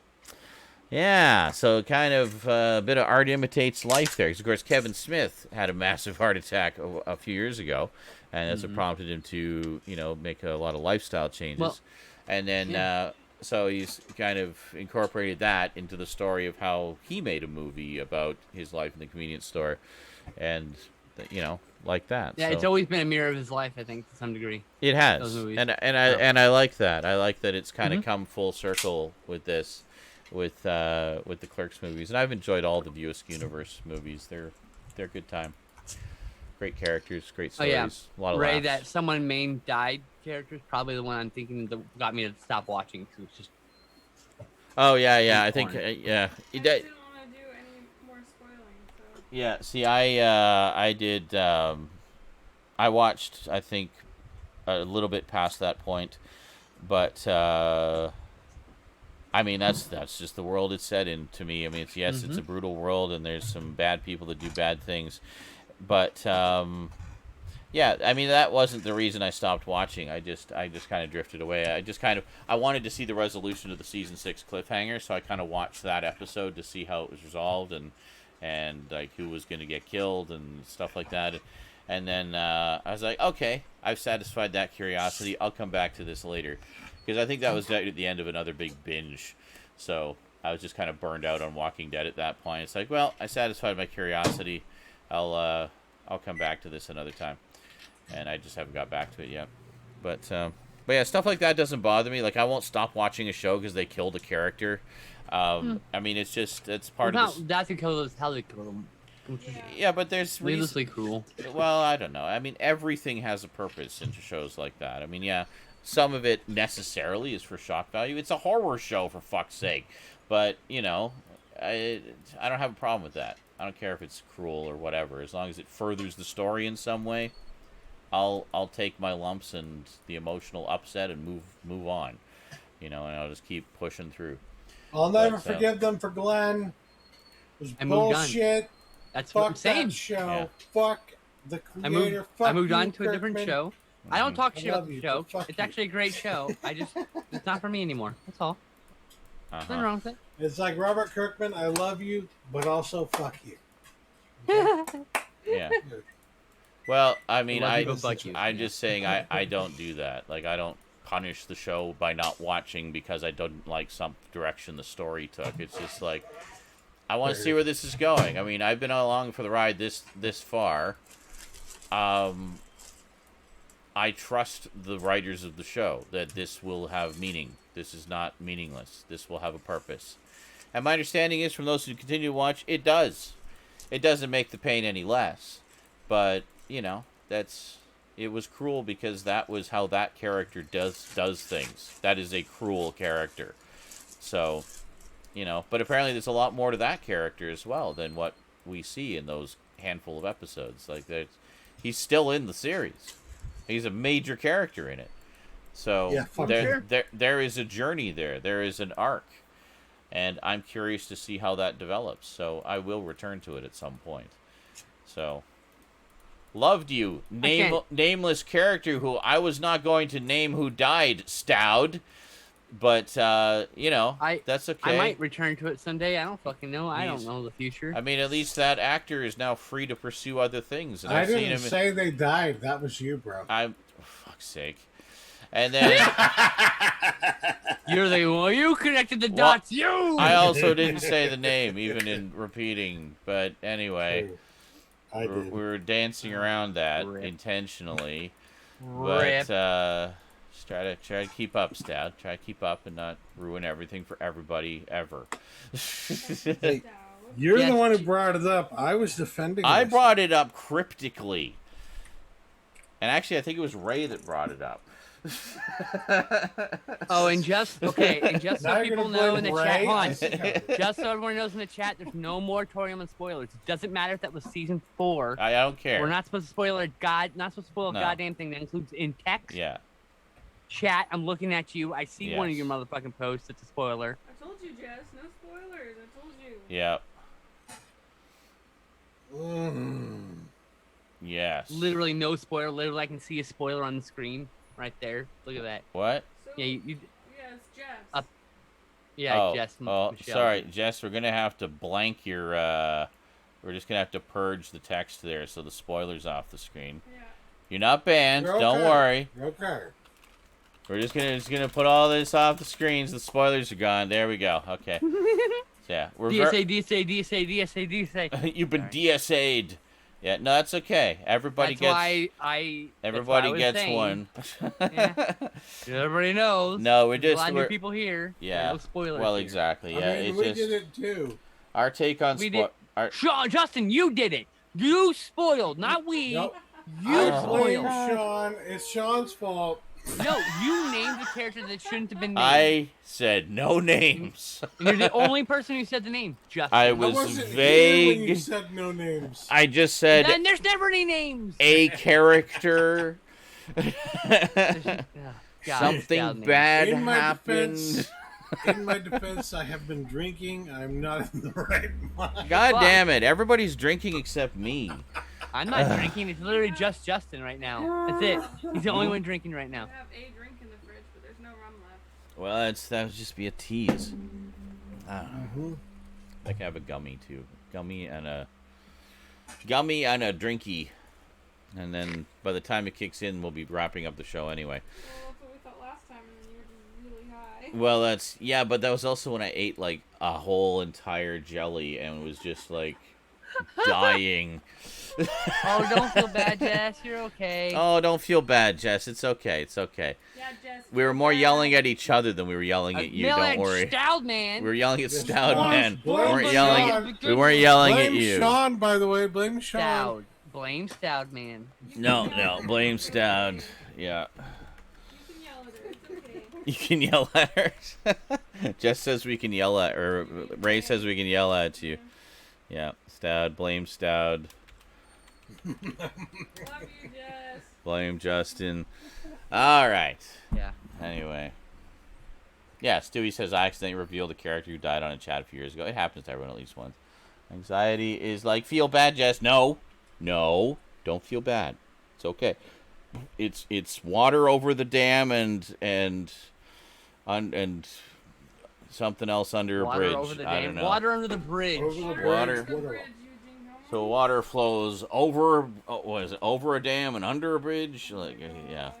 I What? forgot No, the water should never be flowing over the dam. That's No, a bad it's- sign. No, it's no. Oh, It's a quote. I know. Oh I know my it's a God. quote, Love you, Jess. but it makes no damn sense. We all love you, Jess. Don't worry. It's okay. It's all good. It's okay. It's all good. Fucking We're drunk only human. people. Fucking drunk people. But I don't know. God. Who's drunk? Stoud's Stout. drunk. Drunken No. Stoud spoiler Stoud of spoilers. So carrying on from Walking Dead, the show where everybody dies collectively Literally, as that's a actually- group in every episode. Wow. Pretty There. much just like Game of Thrones. Everybody dies. Yeah. I mean, both the shows are like it's just a matter of time before your favorite character is killed. Like that's, Pretty much. Well, like, what did you say, Game of Thrones? Yeah. yeah. It's yeah. It is. I think broke my heart. Well, they both like, they at least both came 4 out around the seasons. same time, like within a couple years of each other. Yep. So they were both like kind of along the same lines as they were those new shows that shock you every week and rip your heart out and stomp all over it by killing your favorite characters. I think So. I like the trip through Game of Thrones a bit more than I like Walking Dead, but I don't think Walking Dead was bad at all. No, it's Great, not. actually. It's just it's fantastic. Oh, It's those first 4 seasons are just like so fucking good too. yes, they are. Yeah. Like solid shit. Like Yeah. that first season alone. All you ever do is watch one season. It's a great 6-hour movie. Yeah, it's just quick 6 episodes. Very, Yep. very well done. Yeah, it's definitely one I'd like to have in the Blu-ray collection for sure. And Totally and derailed revisit. the fucking news Yep, again. again for like the 10th For a whole 30 time. minutes. That's Stoudman's fault. He's drunk. It's totally That Stout. is my fault. I will take responsibility for that. So Alright. carrying on, how do we get back to Walking Dead? I was talking about Clerks. You were talking about What the? How did that even happen? Is there So another Walking Dead thing? No, I'm so confused. Anyway, back to And you wanted Clerks. to get gummy after this? What the fuck? Anyway, back to Clerks 3. Raptor's reaction says, maybe now we can finally get a conclusive end to the ass-to-mouth debate. There you go. No. We can only hope. The answer to that debate is your personal preference. Yeah, you never go ass-to-mouth. Well, Keep your ass away sometimes from my mouth, you can go please. ass-to-mouth. oh my god. Keep your ass away from my my mouth. Yeah, you haven't damn seen it. any of those, have you? We gotta watch those. They're brilliant. They're so much fun. All I'm hearing is ass to mouth and cringing. Ass Keep your to ass mouth, and your feet yes. away from my mouth. Ass to Mouth, the movie. All right, Skinslip. carrying on. Actor Michael B. Jordan and his production company are developing their own Black Superman project for HBO Max that centers on the Val Zod incarnation of the character. The limited series will have Jordan producing and maybe even starring in it. This is a different project from the J.J. Abrams produced Black Superman film and not connected. Val Zod is the Superman from Earth 2, where he is one of the last Kryptonians and the second to assume the mantle of Superman. That's the universe where Alan Scott is gay. I don't know who Alan Scott Or is. 2. Green Lantern. Oh, okay, cool. Is it Alan Scott? Is that his name? Shit, I'm pretty sure that's his name. I don't know. The original Green Lantern. He's yeah. They're doing a series based on him because he's like he's coming to the silver screen or maybe a small screen at some point. I can't remember which. A couple months ago we were talking about it. How, like that's like not Okay. even the original version of Alan Scott. It's an alternate universe. But that's the same Yeah. one that the Black Superman's in. Cool. So if they're actually doing that means they're actually kind of building this alternate universe together. That's kind of cool. Cool. Nice. Speaking of DC, coming off a star-making performance in the film musical In the Heights, actress Leslie Grace has been cast as Batgirl in the character's big screen outing for HBO Max. While plot details are under wraps, it is known that Barbara Gordon, the daughter of Commissioner Gordon, will be the character behind the cape in this version. This is significant as Grace becomes the first Afro-Latina to play the role in live action. Christina Hodson, screenwriter on Birds of Prey and Bumblebee, has penned the script. Very nice. More Supermen's. More Supermen's. Ow. And Batmen's. And Yeah, it's more women. Batman. Batman. Hello, Yeah, Batman. Hello, Batman. Where are you today? Diane Ademo John has boarded the upcoming HBO Max series Dune: The Sisterhood. Oh, wait a minute. There's more Dune stuff happening? In the role of writer, showrunner, and executive producer. Ademo John most recently worked as an executive producer and writer on the Netflix horror series The Haunting of Bly Manor. Set in the universe of Frank Herbert's epic Dune novel series, Dune: The Sisterhood is told through the eyes of a mysterious order of women known as the Bene Gesserit.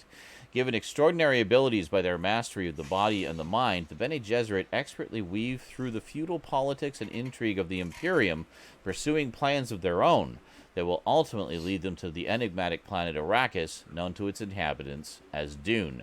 They will serve as a prequel to the Denis Villeneuve films, with the director helming the pilot. Well, shit, I didn't even know this was happening. They're That's like awesome. 11 books or something, so it's Now like There's you a lot, need yeah. HBO Max. so they're There's- like literally Watch trying to do a this. Star Wars type thing and make a universe. which is There's cool. That's great. Do it. I'm down for that because it's a Yep. robust enough universe to sustain that. Brian and Mark Gunn. HBO Max. Stop it. Brian. Stop with HBO Max. Brian and Mark Gunn are set. I'm gonna get. No, I'm not gonna get anything. I just can't. I can't get anything. Brian and Mark Gunn are set to adapt the screenplay for Sony Pictures. The Kaiju score, based on the Aftershock comics series by James Patrick and artist Rem Brew. In the comic book series, the Kaiju score follows 4 characters who are attempting a dangerous heist during a giant monster attack. Previously, the cousins have written the superhero horror film Brightburn from 2019 and are related to filmmaker James Gunn. Ah, there we go. It's interesting That that sounds like Army of fun. the Dead got made, and so they're like, hey, let's make it's a similar concept that was released before. Let's make that into a movie now. Yeah. Like, yes, it's another heist film in another film. I like this. Don't get That's me wrong. okay. I just think Yeah. that's what got this greenlit is that Army of the Dead did so well. There's a sequel to that too. Okay. I haven't watched Army of the Dead yet. Yeah, this is pretty cool news. More Neil Gaiman stuff coming to the screen. We have Anansi Boys, the 2005 fantasy novel from Neil Gaiman. Anasazi. What? No. It's Anasazi. No. Anansi. Anansi. There's no Sazi after that. Anansi Boys, the 2005 fantasy novel from Neil Gaiman, has been ordered to series at Amazon. The 6-episode limited series will begin production this year in Scotland, with casting currently going on. The series follows Charlie Nancy, a young man who's used to being embarrassed by his estranged father. But when his father dies, Charlie discovers that his father was Anansi, trickster god of stories, and he learns that he has a brother. Now his brother, Spider, is entering Charlie's life, determined to make it more interesting, but also making it a lot more dangerous. Cool. That's very cool. And apparently, at least the book was set in the same world as American Gods. So, In fact, yeah, the book's in the same world also. yeah. So I'm not sure if the series will be connected to the others. Well, actually, no, I guess it will be because it's Amazon, because they're both Amazon Prime. So, cool. Speaking Could of have which, just given us a new fucking season instead of canceling it. well, they didn't. It's still going. Didn't they? I thought they canceled it. No, Okay. there's a 3rd season coming, and there's a Think I'm second. mistaken for something There's a else. second season of Good Omens coming as well, based on Crossing wires on something. That's right. based on the plans that Neil Gaiman and Terry Pratchett had for the sequel, but they never finished because Terry Pratchett died. But so they're basically developing it all from their notes and what they did develop, and finally bringing it to life, which is pretty cool. And I love that Neil Gaiman himself is heavily involved with all of these productions as well. So it's I like the part where Neil great. Gaiman's getting paid. yeah. Well, I like how he describes his work. He says, "I get paid to write things down." or Yeah, right? I write things down and then people pay me to read them. Yeah, I mean, he's not wrong. Yeah, exactly. Yeah, I love Neil Gaiman. Such an amazing creative mind. HBO Max is developing the Final Girl Support Group, a TV series based on New York Times bestselling author Grady Hendrix's horror novel of the same name. The novel. Stout, can you say something when Skinslip goes into a coughing fit so we just don't see Skinslip coughing her brains out on the big screen? No! Silently dying. No! I know it's from the bong and stuff, but it's just hilarious. Like, suddenly, I just look over, I just see Skinslip dying on the other screen, and I'm trying not to. Specifically, that I lowered the bong up with Keith, which makes it super hot. Yeah. It burns my throat, which is why I'm coughing so much. Earlier, I wasn't coughing as much. That's why I don't feel too. That's why I don't feel too bad about laughing, because I know it's just from the weed, but.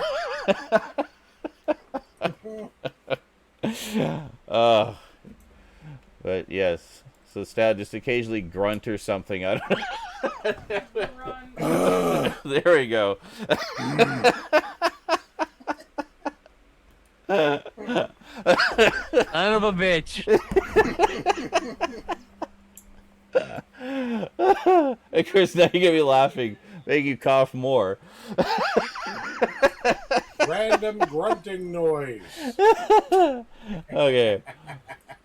What was I even reading? Oh, yeah. HBO Max is developing the Final Girl Support Group, a TV series based on New York Times bestselling author Grady Hendrix's horror novel of the same name. The novel's title refers to a Los Angeles-based therapeutic support group for 6 final girls, survivors of mass murderer rampages whose experiences inspired the slasher franchises that saturated horror cinema in the 1980s and 90s, earning them minor celebrity. Charlize Theron, Barbara, and Andy Muschietti are on board as producers, with Muschietti directing the pilot. That sounds like it could be fun, actually. Yes. Netflix has tapped Christopher Landon, director of Freaky and the Happy Death Day duology. I really want that to be I really want that to be a trilogy. To write and direct We Have a Ghost, a family adventure film that will star Anthony Mackie, David Harbour, Tig Notaro, as well as others. The film centers on Kevin, who finds a ghost named Ernest haunting his new home. Kevin subsequently becomes an overnight social media sensation along with his family, but when he and Ernest go rogue to investigate the mystery of the latter's past, they become targets of the CIA. Screenwriter Daniel Casey is penning the feature adaptation of the 1978 Japanese anime series Battle of the Planets. Casey is working with Joe and Anthony Russo to help construct the foundation for a Battle of the Planets universe. Casey's feature screenplay will kick off the expansion of this franchise across multiple media. The original series followed 5 young orphans who were trained from a young age to form an elite intergalactic team known as G-Force, swearing to protect Earth and its allies from otherworldly invading forces. Casey has previously written features like Kin from 2018 and the most recent Fast and Furious film, F9. Cool. If they don't find a way to incorporate NVIDIA's G-Force program into this, then they are failures. If they don't find a way to put the Fast and Furious universe and Jurassic Park universe together, they're absolute failures. What? Where am I? That was discussed this week, last week. There's actually news about that was being considered. What the fuck, Hollywood? Seriously. Please make that happen. Hollywood has no good ideas. Come on. Please make Dom drive a T-Rex, his vehicle into a T-Rex's mouth or something. Please. Please. Oh my God. And meanwhile, Marvel Studios will be launching an in-house animation branch and mini studio, according to Victoria Alonso, Executive VP of Film Production. The announcement comes ahead of the debut of animated anthology series What If, the next Marvel show heading to Disney Plus in August. Raptor's reaction, please do more direct-to-video features. Yeah, I'd love that, but Disney doesn't seem to want to do physical media for any of their new stuff, just the big studio stuff, like the big, blockbuster stuff. Direct to streaming, that's Disney's future. That's Pretty what they much. want their future to be. Pretty much, and I fucking hate it. They're succeeding They're like one of the most successful streaming services right now. Oh, I know. I wonder how I hate successful they'll be when they increase prices, though, because it's going to happen. They'll continue to make money. People will in still pay it. droves. People will still pay it. Wow! People gotta have them. You're an idiot! Or whatever Thank you. franchise they got now. They're alien movies, whatever they want. You know? Speaking of Marvel, Bassam Tariq, best known for directing the Riz Ahmed film Mogul Mowgli, is in final negotiations to film Blade for Marvel Studios, with two-time Academy Award winner Mahershala Ali set to play the iconic vampire. Hell yeah. Stacey Osei Kuffour, who previously worked as a writer on HBO's Watchmen, will pen the script. All those names, great, perfect. Yeah, excellent. Mahershala Ali, I think, is a great choice. I think he'll be fantastic. Hell yes. I mean, Yeah. like that's like chef's kiss casting. Like, Yeah. perfect. No, he'll be really good. He's got the physique already too, which is like great. Yeah. You know?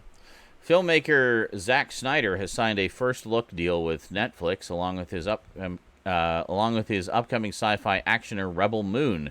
The Army of the Dead universe will be expanded upon in a sequel film as well as an anime series. The prequel, Army of Thieves, will be released this fall. Cool. So Zack Snyder signed a first look deal with Netflix, which means for the foreseeable future, I guarantee you, Netflix will say yes to whatever drivel he makes.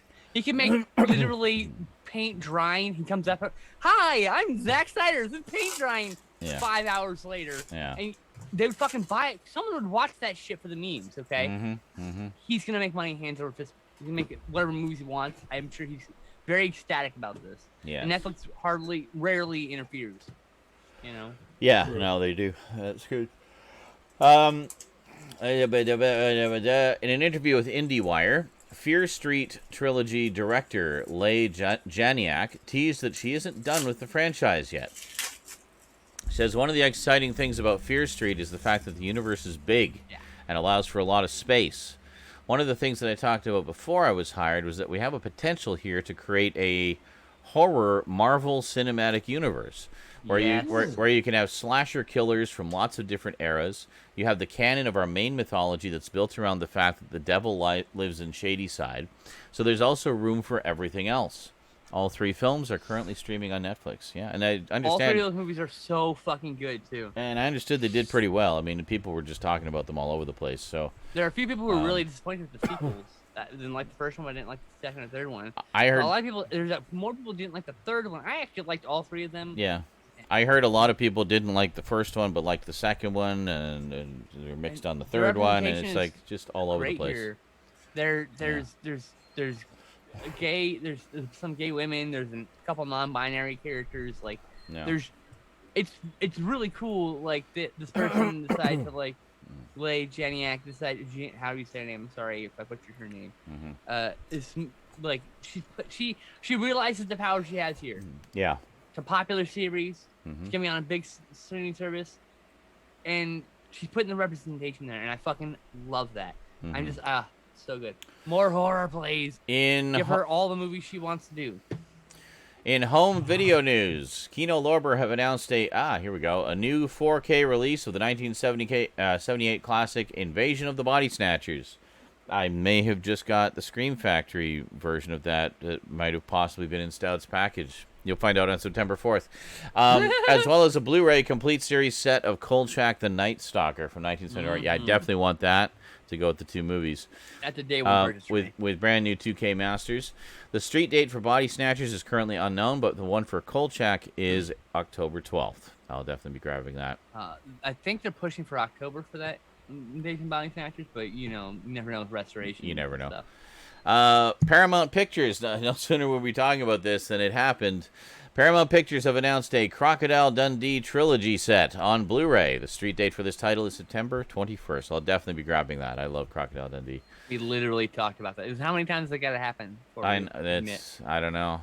Spooky, right? We live in a simulation. Spooky. Columbia Pictures have announced brand new 4K releases, a brand new 4K release of Final Fantasy: The Spirits Within from 2001. Ooh. The street date for this title is November 15th. Very nice. Well, I'm getting that because I saw that in theaters and I haven't seen it since. And I remember really enjoying it. It's pretty good. On it, but I'm like, Well, people maybe crap on it. Yeah, because it doesn't have anything to do with the Installment. games. Yeah, exactly. Oh no, But- it's another installment in the series that's not fucking connected to each other. Yeah, it's like there's no chocobos. It's not canon. I know, right? There should Yeah, have been some fucking chocobos. but it's as much as it has nothing to do with the movies, it's a great sci-fi film. You know, so Oh, it's a doesn't great matter. sci-fi film. That's why I was like, I Yeah. want to get it. 'Cause Yeah. Also on Blu-ray, it's gonna look so good. Mhm. I remember when I was in the theater thinking that the CGI looked amazing. I mean, Oh, yeah. stunning. Yeah, And I bet now it will not look as stunning, but I bet it'll look really it still looks pretty good, honestly. But you know, a lot of the techniques that they used at the time, we were all kind of blown away by it because it was new. We hadn't really seen Mhm. that kind of Exactly. near photorealistic CG and motion capture and stuff like that. But The you mouth know, movements were so good. And Yeah. Back then I remember. but I it's don't- still maybe not anymore. quite good. But you But know, it's like seeing a really high quality movie made from the 50s. It's not. There's techniques they don't have. Yeah. Equipment they don't have, but Mhm. you can see good quality film when you see one. it still looks pretty good from what I've seen. I mean, it's like the same team did that episode of the Animatrix, the last flight of the Osiris, which was great. Smeagol So, ordered their very first Blu-ray. which one? Welcome Who? to the club. Hey! What did you get? What title? That's awesome. What did you get, first? Smeagol? What? I know, busted we were- cherry? We were talking about that before, about some of the upcoming releases. Oh, Event Horizon at the Scream Factory one, I assume, eh? That is an Yeah. excellent choice. Yeah, oh, that's good. Good God. Good just watched that this week and might be talking how was the about that in tracer? the Like, movies today. tell me, how was it? It's Really? definitely better than the old release. It looked Okay. pretty crisp. I thought some is the of detail higher? it appeared to be, yeah. I think Okay. the I thought it was a little bit janky during the opening title sequence. It seemed a little bit I don't know, pixelated maybe, but they just seemed to do some strange artifacting going down the wormhole. But everything else after that looked fantastic. So I don't know if it's just there's certain elements for the titles that don't exist anymore or whatever, but Yeah, who knows? But everything else, like from the next shot after the title's on, looked fantastic. A lot of I detail. have to get that one. I just, Oh my God. I really wish that all the extra footage from that it wasn't gone. At least I wish know. we at least could see it. Yeah, In any form. any form, like fucking janky Yeah. EP VHS with time code on the screen. I don't care. Just Let it rot in something. a fucking salt mine, you suck. Yeah, I know. That's what I would do. If I had a time machine, I'd go back and rescue the negatives to like movies Yeah. like that. I know. I'd rescue certain like all the movies from a vault fire. Like nope, Mhm. nope, save all these. Nope. This one, you know. Yeah. Yeah. Oh, yeah. It looks really good in HD, Smeagol. You're in for a treat. It's a good one.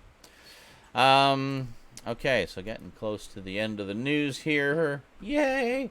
Let's see.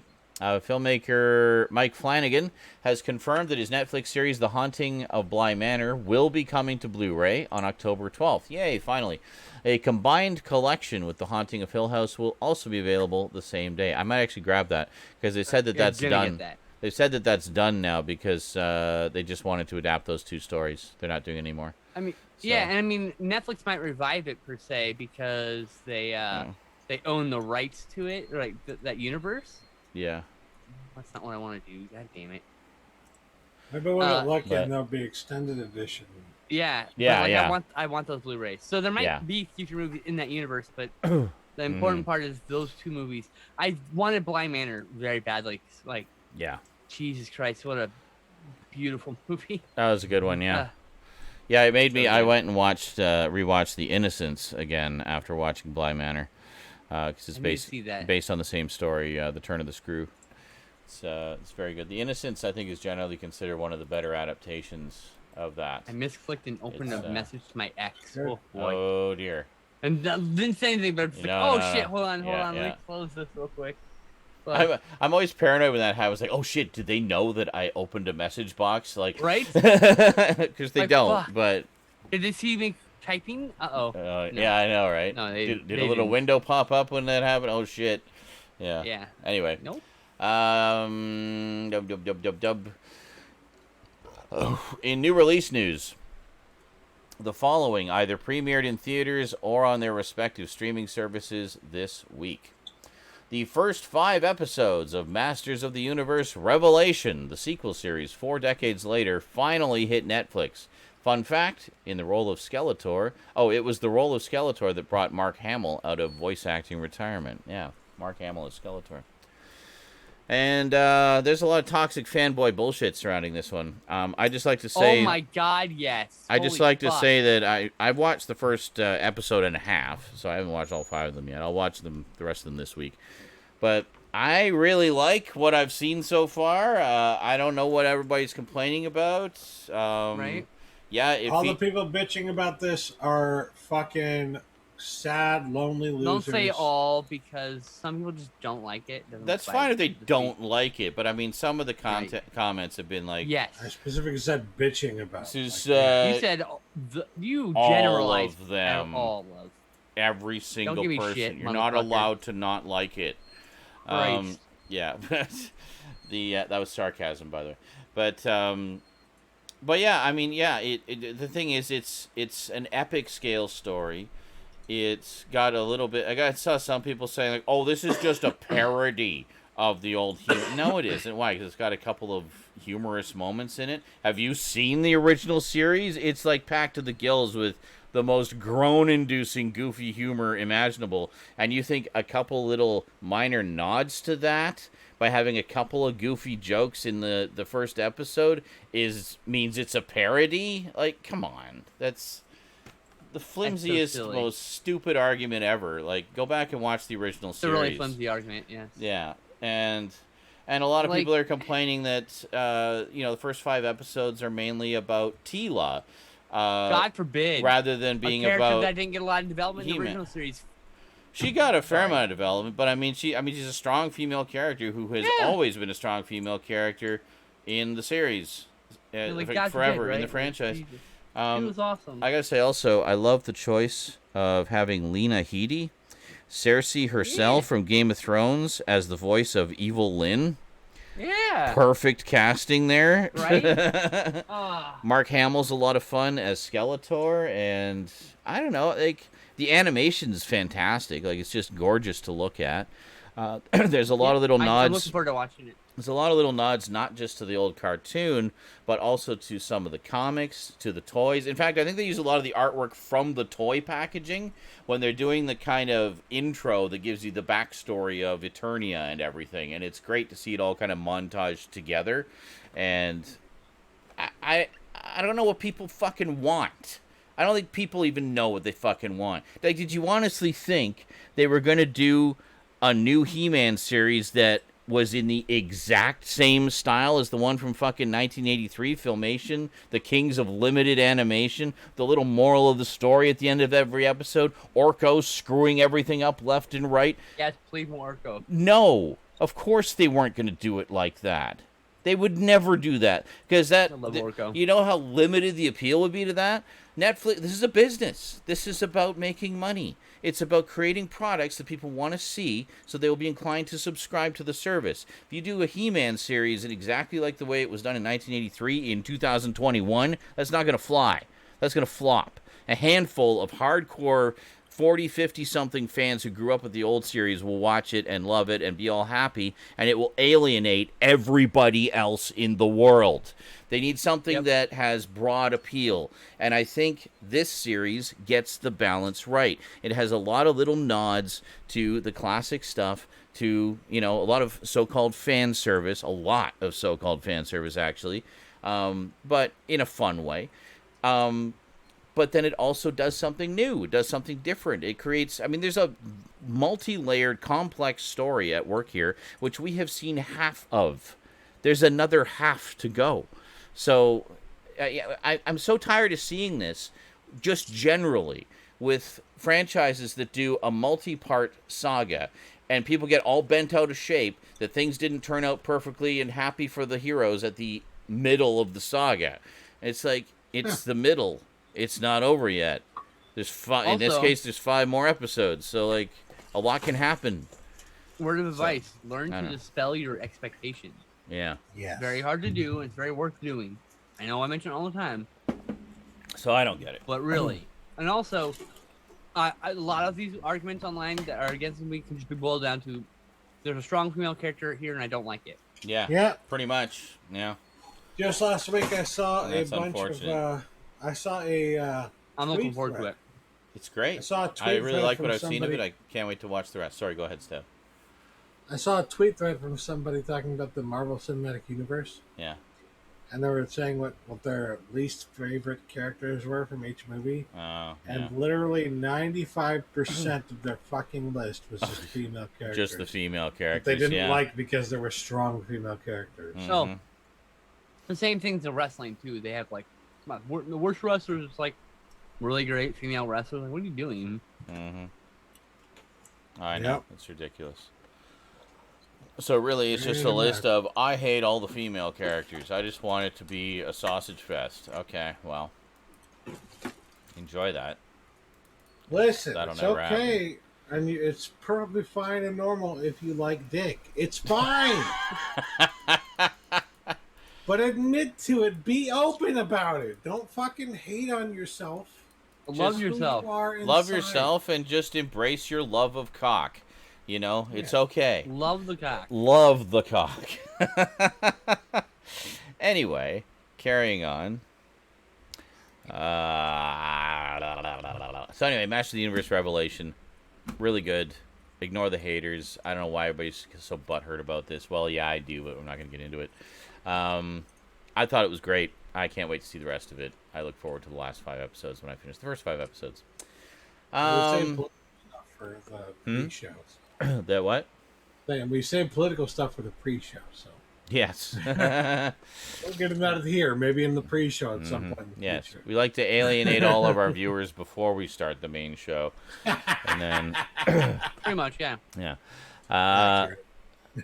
Old, the latest thriller by M. Night Shyamalan, premiered in theaters.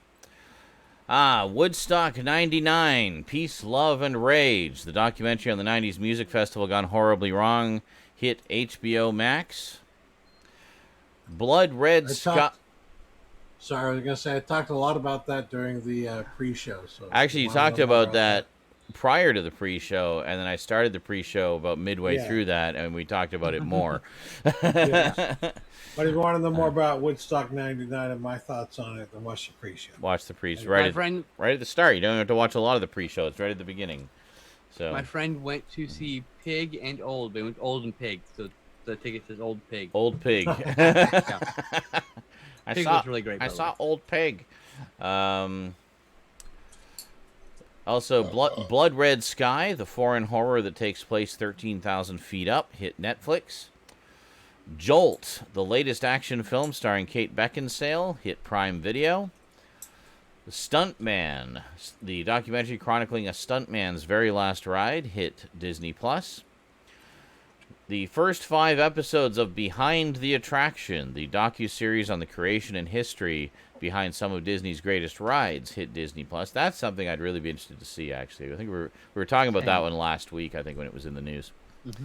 And finally, Snake Eyes, G.I. Joe Origins, the backstory to one of the G.I. Joe Elite, hit theaters. There we go. That will be a Every must. third commercial for me is fucking Snake Eyes. Is it really? Yeah. That will I look be. over, and it's like that, you know. Yeah, that will be a must-buy Blu-ray for me. That looks really good. And a few other things in book news. Neil Gaiman's The Sandman Act 2 will premiere on Audible this fall. The upcoming second act will adapt the Gaiman graphic novel series Volume 4, Season of Mists, and Volume 5, A Game of You, as well as the Distant Mirrors Quartet and the Convergence Trio from Volume 6, Fables and Reflections. Along with a returning cast, such as James McAvoy as Morpheus, some new additions to the cast include Bill Nighy as Odin, David Tennant as Loki, Jeffrey Wright as Destiny, oh my god, that's so perfect, and Kevin Smith as Merv Pumpkinhead. Oh, that's hilarious. Oh my god, yes! Oh my god! Love Merv Perfect. Pumpkinhead. Inspired. Ahead of the Part 2 premiere, Audible will make the first installment of The Sandman available for free starting this week. Well, holy shit. I'll have to listen to that. It's also available on MP3 CD. They did release a physical release of it, which is nice. And in video game news, what's on the screen this week, Eric? Please tell me it's more cold and bloody parts. Well, it was Time Splitters, Future Imperfect, but Eric got tired or his internet died or something, and he didn't make it past the pre-show. So I guess we'll cover all that next week. There was a lot of video game news this week, anyway. And that is all the news that is fit to Geek. Dead Space, is that this week? Oh yeah, that was. Oh yeah, how did we not mention Dead Space? Well, I guess it was going to be in the video game news. Anyway, Dead Space. EA has officially announced they are bringing back Dead Space. They had already announced it, but we were seeing our first. Well, we'd seen hints of it, and it was made official this week. So they're doing apparently a ground-up remake of the first game. Okay. That's exactly what we're talking about. So basically tweaking, what we thought they should have done 3 years ago for the 10th anniversary. But hey, better late than never. We'll be ready for the 15th. So, yeah. So it's basically it's a ground-up remake. So I'm assuming you're going to be tweaking the controls and more. Higher resolution and more detail and stuff like that. Next gen content. They're also talking about making it a little bit more immersive, which is interesting to me because that was one of the mandates of the original game was to make it more immersive. And how they did that in the original game was getting rid of the heads-up display, so all your information was displayed on your suit. So the only thing I can think of to make it more immersive would be to make it more continuous, like Dead Space 2 was, where there's not like sort of a break between chapters. It just kind of flows from one to the next. So I could see them doing that. The other thing I could see them doing is having more seamless game saves, because the game saves would kind of take you out of that environment briefly. But what if I'm not saying, but I'm saying, what if VR?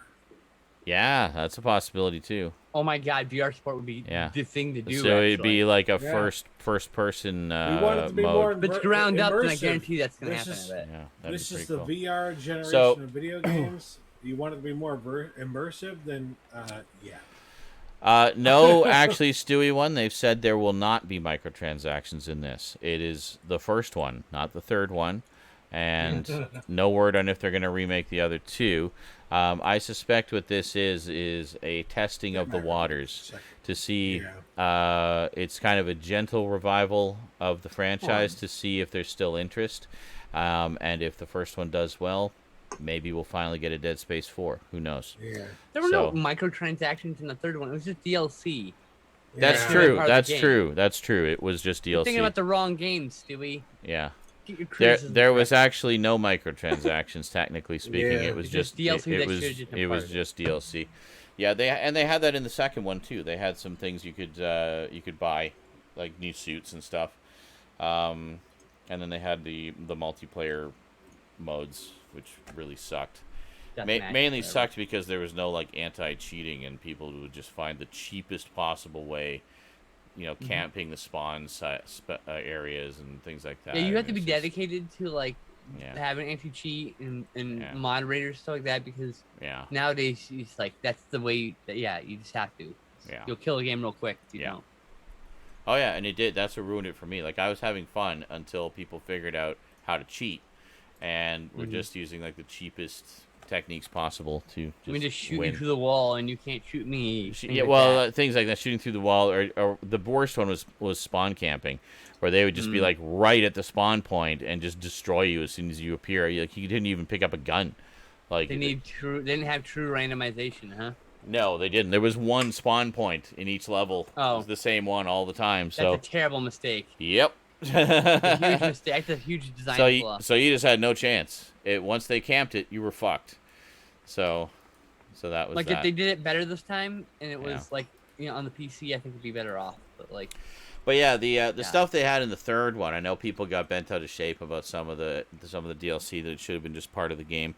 And also the price of the DLC. Like the only really useful one was the bot upgrade. You had like this little robot that would help you harvest items and stuff, and you could send him off to find things and whatnot. So there was a couple of upgrades for that where he would find things faster, and he would talk to you and things like that and give you more information. There was 3 upgrades for the bots. They were $5 each. So it's like $15 just to make the bot go faster. Like, what the shit is that? That should, first off, that should all be one thing, and it should be like 99 cents. Like, come on. Right. $5 at most for all three. Or $5 for all three, exactly. That would have been more reasonable. And then the other thing was they had the so-called, they did like what they did with Mass Effect 3, where they had the so-called real ending that you had to get as a DLC. You know? Oh my God, that's such crap. Which I've never actually played. I've never played that particular DLC. I only played the main game. And we never got to play the two-player. We never got to play the two-player. Well, we can still do that, I think. Somehow. No, the PlayStation Network's down, I think. So is it? Yeah. I don't know. For PlayStation 3, isn't going offline? Well, there's that, but it's on Steam now. We can just get the Steam version. That's true. I have to buy it again, but yeah. Because it's like they're actually, I think they're all on sale right now, probably because of the announcement this week. I don't have any money. So the third one is super cheap. So if someone wants to gift Steam the third one, Skinslip, yes, gift Skinslip the third one on Steam, then maybe we can finally get that going. Do it as a bonus after I do my replay of Dead Space 2. I don't think they're going to remake the third game. No. I think there's a chance that if this does well, they remake the second game. Possibly. But after that, they would probably just do a Dead Space 4. If that one did well, they would just do Dead Space 4. Yeah. I think so. Because I don't think they will ever have enough faith in Dead or Space 3 to remake. They might go like a Resident Evil route and like sort of concurrently or like alternate between a remake of an old one and a new installment. Remake of an old one, new installment. Yeah. I don't see why not. That's what they should do, honestly. See, I mean, the thing is, like, the thing that makes me sad is I don't think they'll ever have the franchise back the way it was, where it was, you know, this wonderful multimedia experience with the books, the comics, the movies. It's not going to be the same everything. People working on it. It's a different era, so of course it's going to be different. Well, yeah, it's a different team, but I mean, like, just in terms of, but I mean, not necessarily. I mean, there are other multimedia events like that. Like right now, for example, Doctor Who has one going on called Time Lord Victorious. It spreads across games, audio dramas, you know, shorts on the internet, animation. Like, it just goes. It's just there's this massive list of things that. And there's also like live events you can go to and interact with, and that's part of the story. So there's all these different things. So I mean, these things still happen. These types of multimedia franchise events happen. It just makes me sad to think that we probably won't get that with Dead Space ever again. Unless this new one just takes off like crazy and they have or the new one is all 3 in 1. Yeah. I don't know. Which it could be. I don't think it's going to be all 3 in 1. I'm pretty sure it's just the first one. But I love in the trailer they show Isaac at the upgrade bench, and you just see his fucking immediately his health go from like nothing to full. Oh yeah, I saw that. Yeah, yeah. It's perfect. Excellent. But I mean, I'm down. I mean, it's one of the few franchises that I return to again and again because I loved the story of it. I loved the atmosphere. The gameplay was really well implemented. And it holds up. Like, it holds up. I played the first one again for the 10th anniversary a couple years ago. And I was surprised by just how well it holds up. Like, it was still just as much fun as it was when I played it back in 2008. And, yeah, so it's going to be very popular. So I'm definitely down for this remake, rebuild, enhanced version, whatever. Because I'm just down for pretty much anything Dead Space. Love that world. Love those games. So you got to understand, like, I follow a bunch of people on Twitter who do, or not Twitter, but Twitch, who do play a lot of like horror games and stuff like that. And yeah, I can get a general sense for like these are people who have been clamoring for something like Dead Space again. Yeah, for years now. Oh, I know. And like they're going into the indie circuit to try and find indie games that are kind of like that. They're trying to find it anywhere they can. I know. And there's just nothing like it. So they're going to fucking love this. There is a new game coming out from Glenn Schofield, who was one of the original creators of Dead Space. And it's another sci-fi horror thing. I forget what it is now. I keep forgetting what it is. But anyway, that one. I want made that. by the guy who did Dead Space. Yes. That one. So I guess he left EA and started his own game company, and then Makes sense. Fucking EA. Yeah. Well, after they killed his franchise, he gave them a fucking baby for no reason other than greed. He gave them a fucking gold mine, fucking keys to the castle, and they killed it by EA-ifying it instead of just leaving it be. I mean, they had 2 mega hits on their hands, 1 and 2. Why did they have to tinker so much with 3? It's all dollar signs with Microjack with those. Well, yeah, just to get a few extra pennies. You killed the franchise. You killed the goose that was laying the golden eggs because you wanted a goose dinner instead of eggs forever. Yeah. Mm-hmm. So. Sony did a much more better job with. I won't say The Last of Us, but with Uncharted, right? Yeah. And Uncharted kind of leads directly into The Last of Us. It's not the same story or anything, but it's like it's the early adventures. Without Uncharted, there is no Last of Us. Yeah. Well, it's the same. Naughty Dog. Yeah. I think they started with the Jack and Daxter games. Sony has been really good about giving. Actually, no. They started room to breathe. They started with Crash Bandicoot. They started with Crash Bandicoot, then Jack and Daxter, and then Uncharted. Even and in then their sporting division, like their sports games divisions, they've been really good about giving developers room to breathe. So I respect Sony for that. I do. Yeah. Well, and EA needs to be more like that. Because Sony likes to have the golden goose. Like God of War, for example. God of War. We didn't see another God of War game for 10 years after the PS3, right? Yeah, but they did. When they brought it back, we saw it come back in the PS4, and it was fucking fantastic. And it was great. Yeah. Man, I mean, come on. I don't know. Just got to give them room to breathe. Anyway, movies. Hold on, I gotta go grab all the movies I watched. Hold on. I watched Woodstock '99, and you could hear more about it in the pre-show. I watched Blue Hawaii with Elvis, which was pretty good. 7 out of 10 stars. I've got 12 more Elvis movies to watch in my DVR. Watched 4? I think 4 DVR. 4.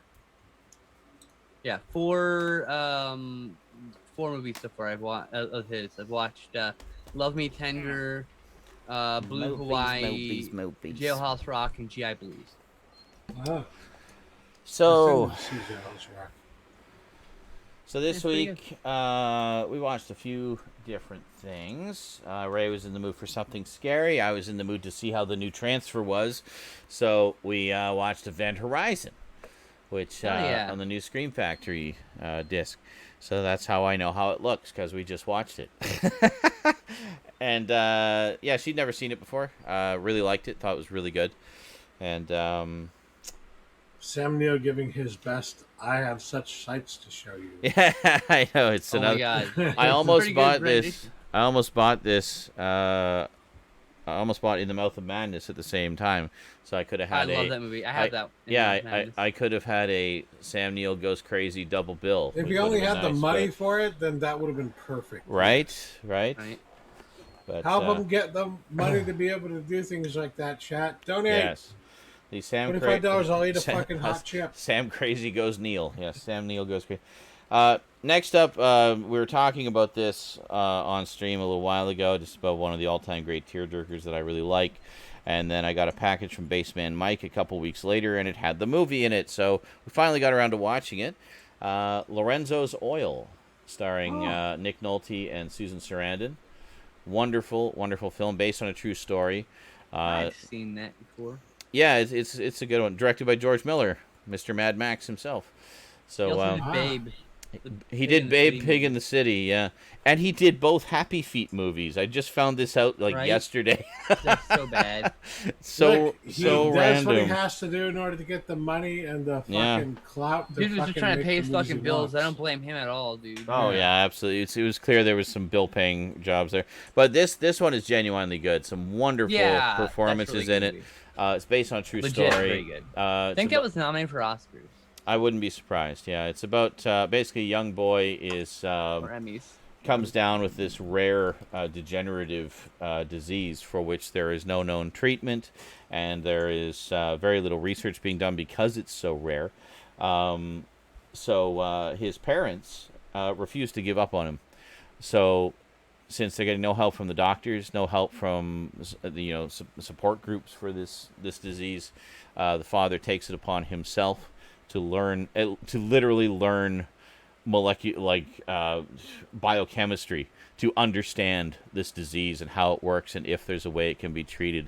And he just kind of approaches it in a very common sense fashion. It's like, well, these are the symptoms, these are what it does, this is what causes it, is there a way to prevent this? And he actually comes up with a treatment. He actually manages to come up with a treatment for it that actually helps his son and is able to help other people with this. So he literally... there's a great little scene in it where he's talking to his wife, and he says, because they were very well traveled and very well educated and had a lot of experience, learned different languages and things like that. They've just been very much of the world. And he says, "Why don't we treat?" He also did Witches of Eastwick. Holy shit! Yeah, he did. He did Witches of Eastwick. So he's saying to his wife, wonderful performance by Nick Nolte. He's so compelling in this, as the very Italian father, and he's saying, why don't we approach this like we do when we're going to another country, where when we're going to another country, we learn the language, we learn the culture, we understand everything we can before we even go on the plane. Why don't we treat this the same way? This is just another country to learn about. So that's what they do. So the two of them just bury themselves in information about this disease, looking for anything they can find, and they find all of this information, put it all together, and come up with this treatment, which becomes known as Lorenzo's oil because the little boy's name is Lorenzo, and it's a derivative of a couple of different vegetable oils that turn out to have very positive effects on this particular condition. And it's just such a wonderful story. It's heartbreaking, it's heartwarming, it's inspiring, and the fact it's based on a true story just makes it even more so. It's fantastic. So, once again, very high recommendation, and it's just a wonderful film. Next up, as you know, I've always been a big fan of this guy, but I've been an even bigger fan as of late with some of his new stuff. Loved his recent special on Netflix. I've been gushing about it for weeks. So I wanted to check out his feature film directorial debut. Of course, talking about Bo Burnham with 8th Grade, which is a wonderful sort of coming-of-age story about this young girl who's 13, who's trying to, and she's just graduating from 8th grade, about to go into high school. And just all of the confusion and trying to find one's place in the social ladder and trying to understand, your place and who you are and find out who you are. It's just all these wonderful little moments in this girl's life. And it's all kind of narrated by her herself through her video blog that she's doing on Instagram, where she's doing these little vlogs giving people advice about, confidence and, being cool or whatever. And the irony being that she herself has a lot of problems with those things. She doesn't have a lot of confidence. She doesn't consider herself very cool. She has trouble making friends, and she's very awkward in social situations and stuff like that. And it's a beautiful film. It's funny. It's poignant. It's very true to life. I saw so much of myself and people that I knew growing up in this film, and then it takes all of that, but also in the social media age, and it kind of shows how social media is a part of the social interaction that teens and tweens have nowadays, and it's very different from when I grew up. We didn't have that at all. So I was the first wave of kids to do that. 'Cause literally, yeah, I was and I'm product of neglect. So all I had was a computer to find friends. Yeah. It was really hard for me to make friends in person. Yeah. Like, I'm like, I know I come off with like confidence and very sure of myself here. Yeah. There's diffusion. In person, if I were to meet anyone, even ask Justin. Yeah. When me and Justin first met, I was just so fucking awkward. Mm-hmm. I'm much the same way. I'm so awkward in person. Yeah. But yeah, I mean, I love sort of slice of life coming of age stories, and this is definitely one of the better ones I've seen in a while.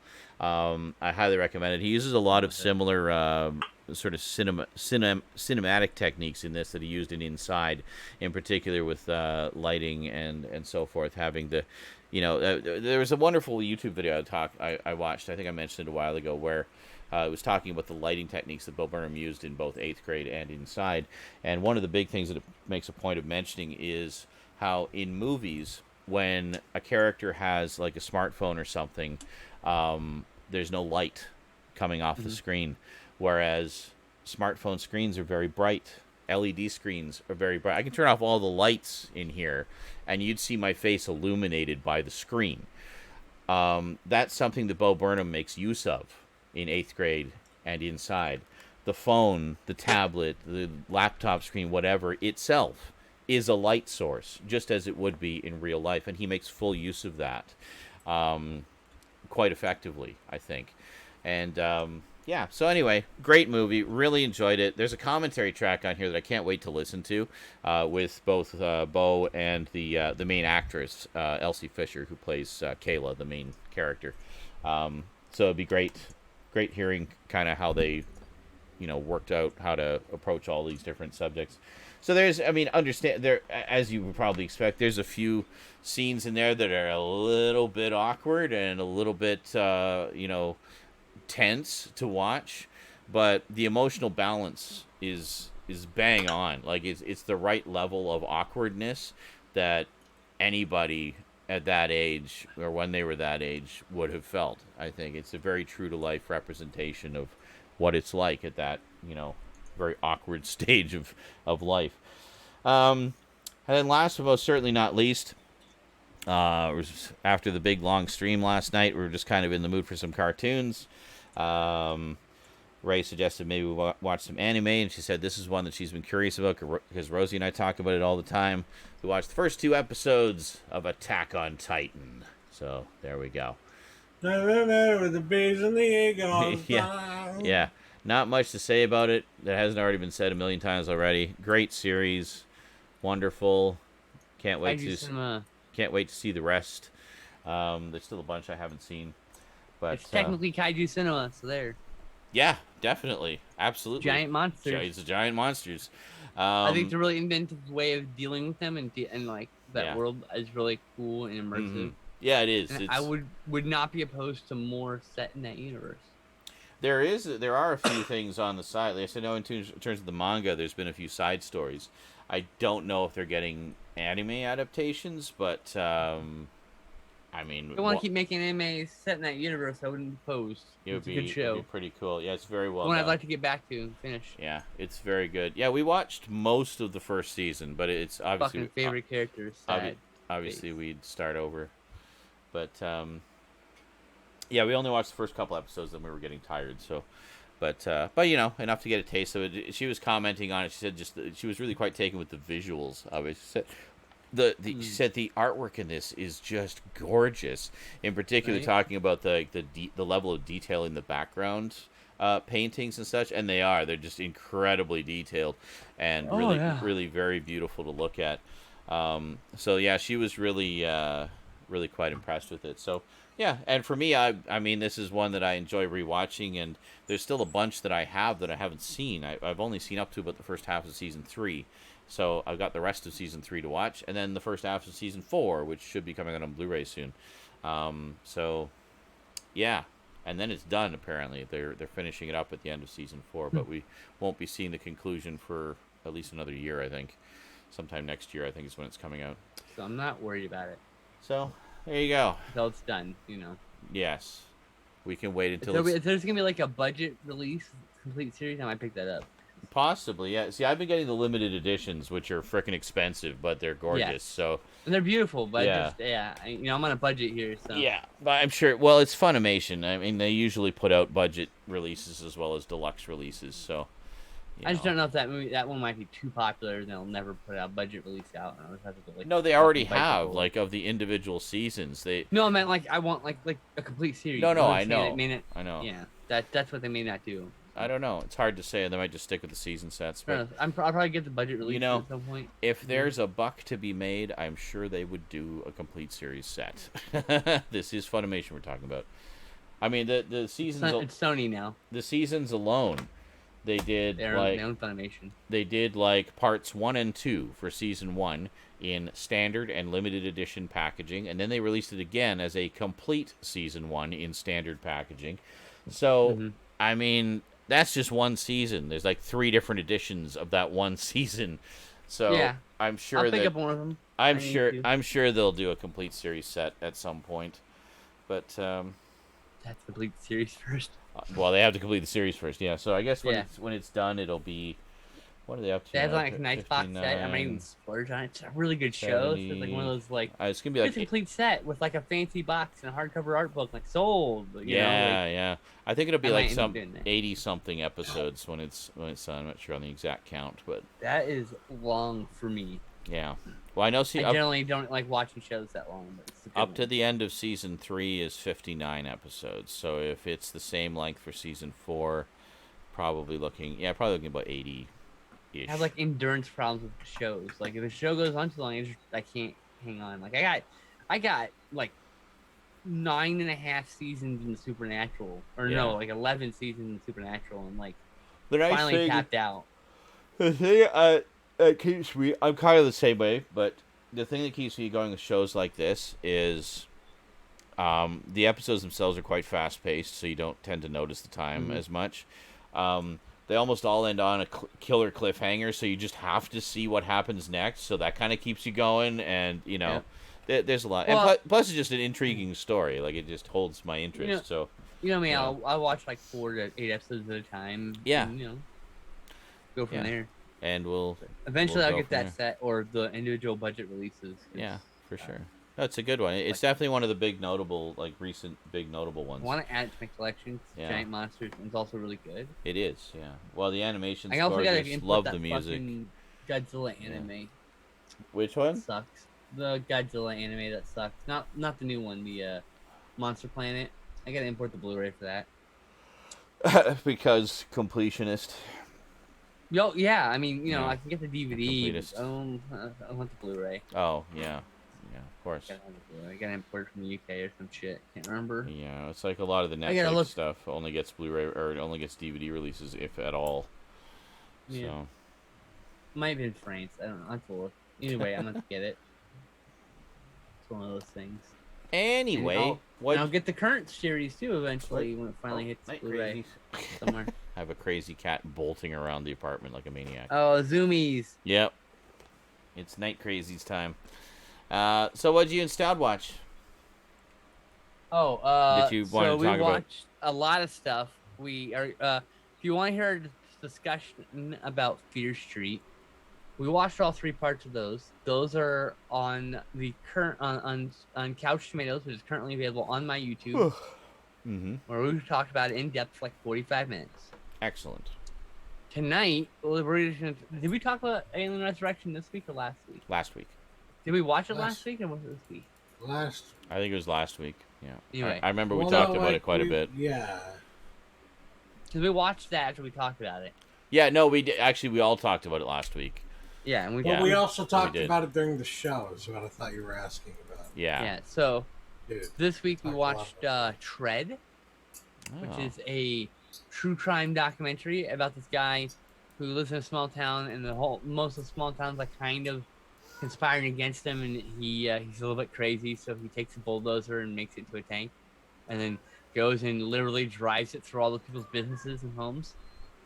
Reminder, And this Okay. is a true crime documentary. This Yes. actually did happen. I remember Real life. watching, and I remember watching on the news a report about this, because the only thing you see was like near the end of the rampage when it gets there's like a So, two houses like 2 or 3 of the houses were like, or buildings were caught on camera. So like you see like the end of the rampage, but yeah, a good chunk of it wasn't filmed. I remember seeing the aftermath, just like a camera shot of the aftermath of all the buildings wrecked by this guy. Mm-hmm. Jesus. Anyway, it's important to understand, like, this guy, first of all, number one, this guy was a Vietnam vet who was at least, like, considered partially disabled by the VA. Fully disabled. Did they say 100%? Yes, and they mentioned how hard it is to get fully disabled. Yes.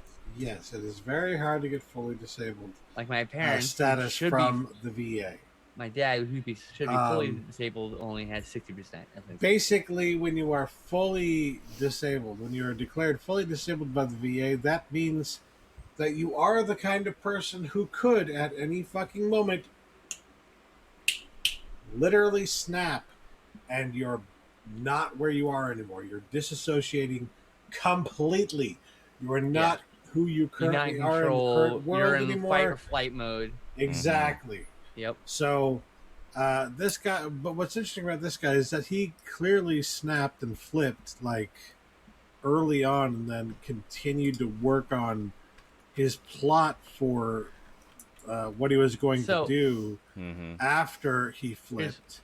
Here's what happened. For years he worked on this. There's this rich asshole. They're all at an auction. This rich asshole's trying to win this property. The guy who committed the rampage wins the property. Then the guy who won the property is on the city council and forces him to connect to a sewage connection than he would normally connect to, just to make him spend more money. And then so it was going to cost like $70,000 to $80,000 just to connect to the sewer. And this motherfucker buys the plot next door, making it impossible for him to connect because he has to ask permission to go through his plot. Mm-hmm. So they basically screwed him over. And then because he couldn't connect it to water and power, he lost the property because of laws that were set to the town's building codes. And so he was going to lose this building to the person who was going to buy it originally, but got fucked up. And this whole town plotted against this guy. I'm not saying this guy did the right thing, but I'm saying I'm not any better than this guy. And the whole town was plotting against me. What I said during our show was, like, this guy is almost an anti-hero. And that I mean, like, he reminds me in some ways of, like, the main character in Bad Santa, but on the flip side, like, also this guy put fucking guns on his 50 cal guns and tried to kill people. He didn't kill anybody in his rampage, by the way, but he tried to, and with armor-piercing rounds, 50 cal. He's not an anti-hero at all. He is, in fact, a villain. Crazy person, yes. Well, yeah. But yes, the thing is, I think it's important to understand, like, what this guy ended up doing when he realized that they were not going to let him be successful in this town, which fuck them for saying you have to earn your place in this town. Yeah, they were gatekeeping him out of citizenship, basically. But, like, when he realized, like, there was no fucking way that he was going to be able to run this business in this town, he took a fucking bulldozer and turned it into a tank. A literal full-ass fucking tank. Several 2 inches of fucking steel. And in between each 2-inch plate of steel, a bunch of concrete. It's on Netflix, by the way. It was fucking impossible. They were literally, like, shooting at this fucking thing with 50 caliber rounds themselves, and they could not penetrate it. It is a literal fucking tank. Wow. The likes of which the fucking U.S. government is probably thinking, I wish we had this shit during wartime. There was no way to get inside because he made it so, like, it was all openable from the inside. So there's no latch on the outside to open. Literally, you get on, there's no hatch or anything. So he literally closed it up. He sealed himself inside so that to put things into perspective, the rampage that he committed ended at, like, in the middle of the fucking afternoon, right? When he took it, I don't want to give it away.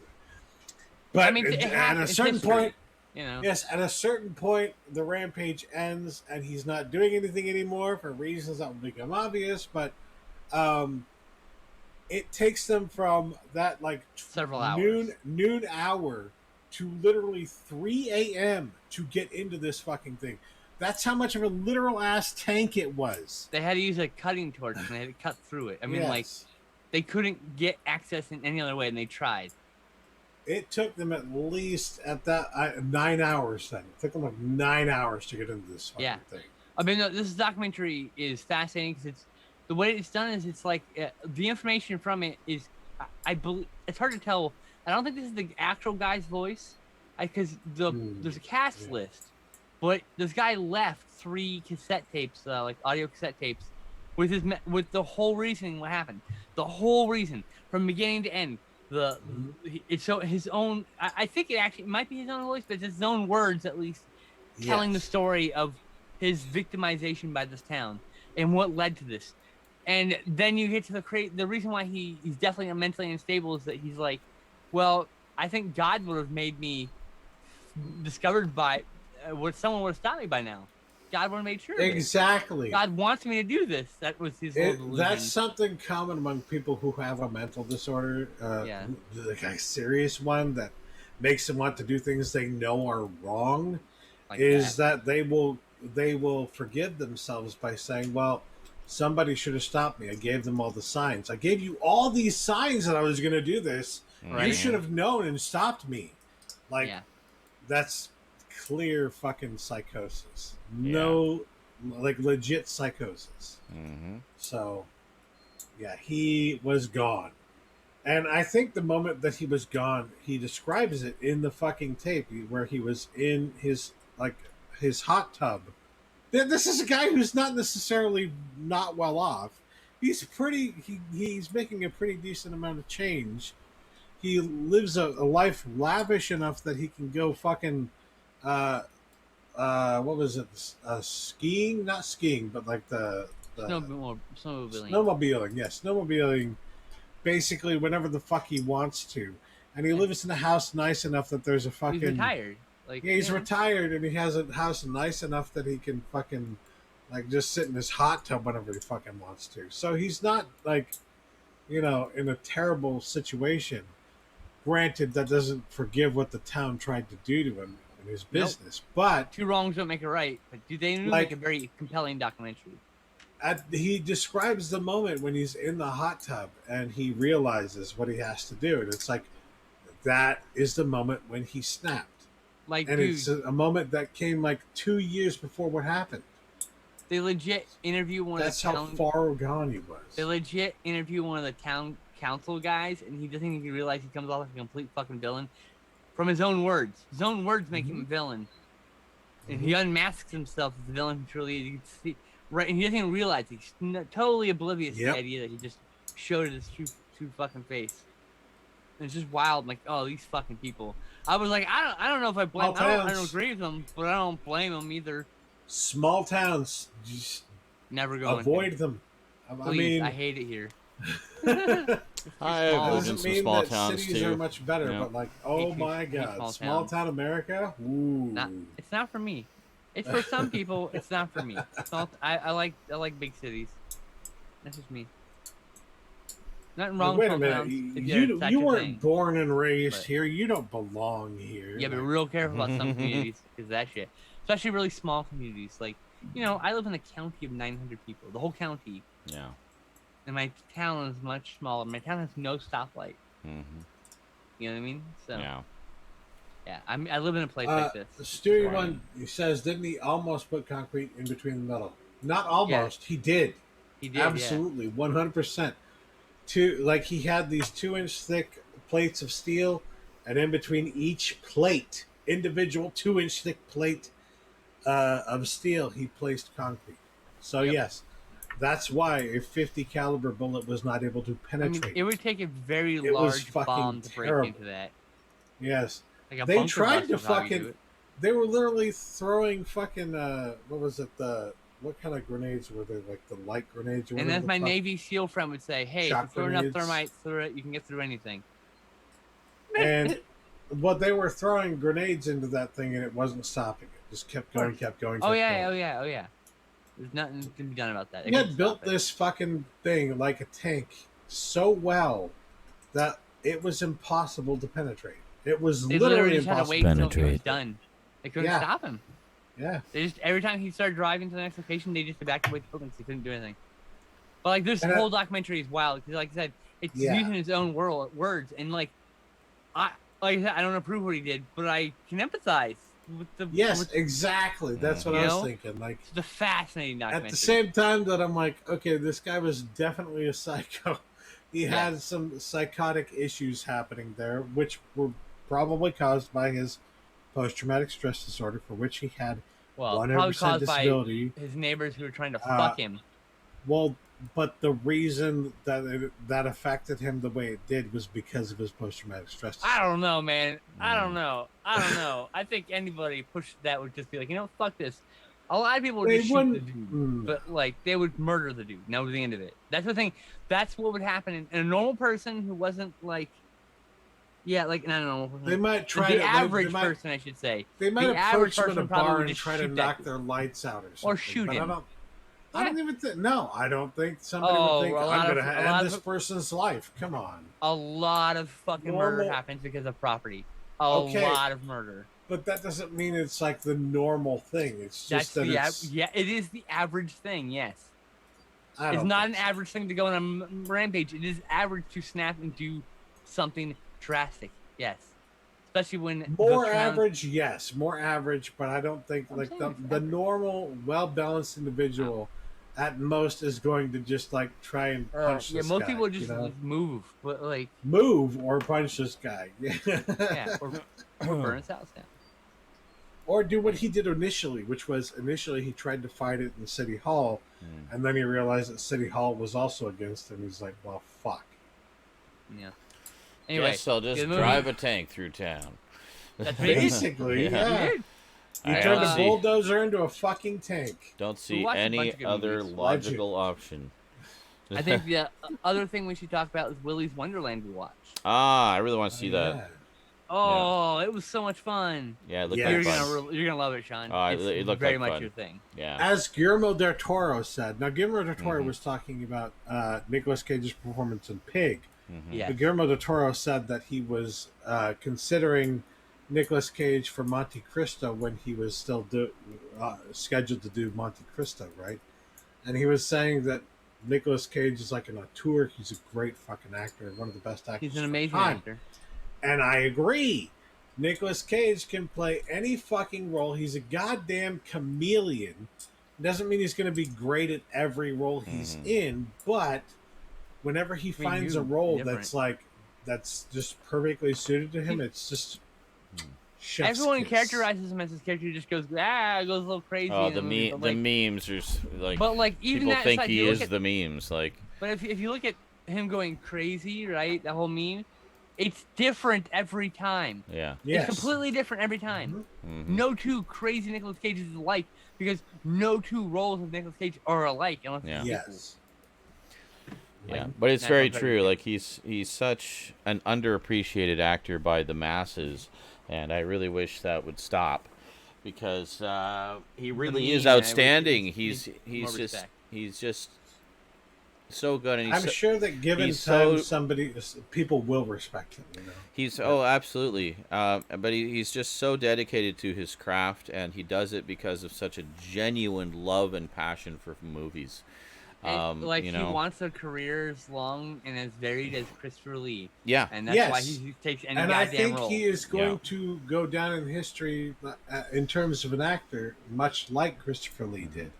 Like currently, people look at him like there are some people who look at him and say he's not a very good actor. But in 30 fucking years, when he's on his deathbed or past that, God forbid, people are going to be looking back on his career and saying, holy shit, this guy was amazing. The same way they do with Christopher Lee now. But at the time, when Christopher Lee was doing those types of roles, they talked shit about him. Yeah. The same way they talked shit about just doing these schlocky horror movies. So he's that schlocky horror movie actor, Like say what you want about Nicolas Cage, but in Face Off alone, he played 2 different characters with completely distinct characters. And that's what made and the movie so adaptation, good. adaptation as well. An adaptation, John Travolta played himself. Yeah. Trying to play Castle Troy, Mm-hmm. and then Nicolas Cage played John Travolta trying to play Nicolas Cage. So Yeah. Nicolas Cage is playing John Travolta trying to play himself. Like it's Yeah. a little meta. It's actually really fucking wild. I love it. That movie is very popular, but still wildly underappreciated as piece of art it is. Yeah, I would say Nicolas Cage is one of the most underappreciated actors of our time. But if I were going to say like another underappreciated actor, I would say Jim Carrey. Because, yes, everybody knows him for his comedy roles, but when you look at the other shit he's done, he's a very good actor. He is. Very good actor. He just needs something to sink his teeth into. But regardless, Willy's Wonderland. Sorry, digression over. Nicolas Cage does Five Nights at Freddy's. Kind of.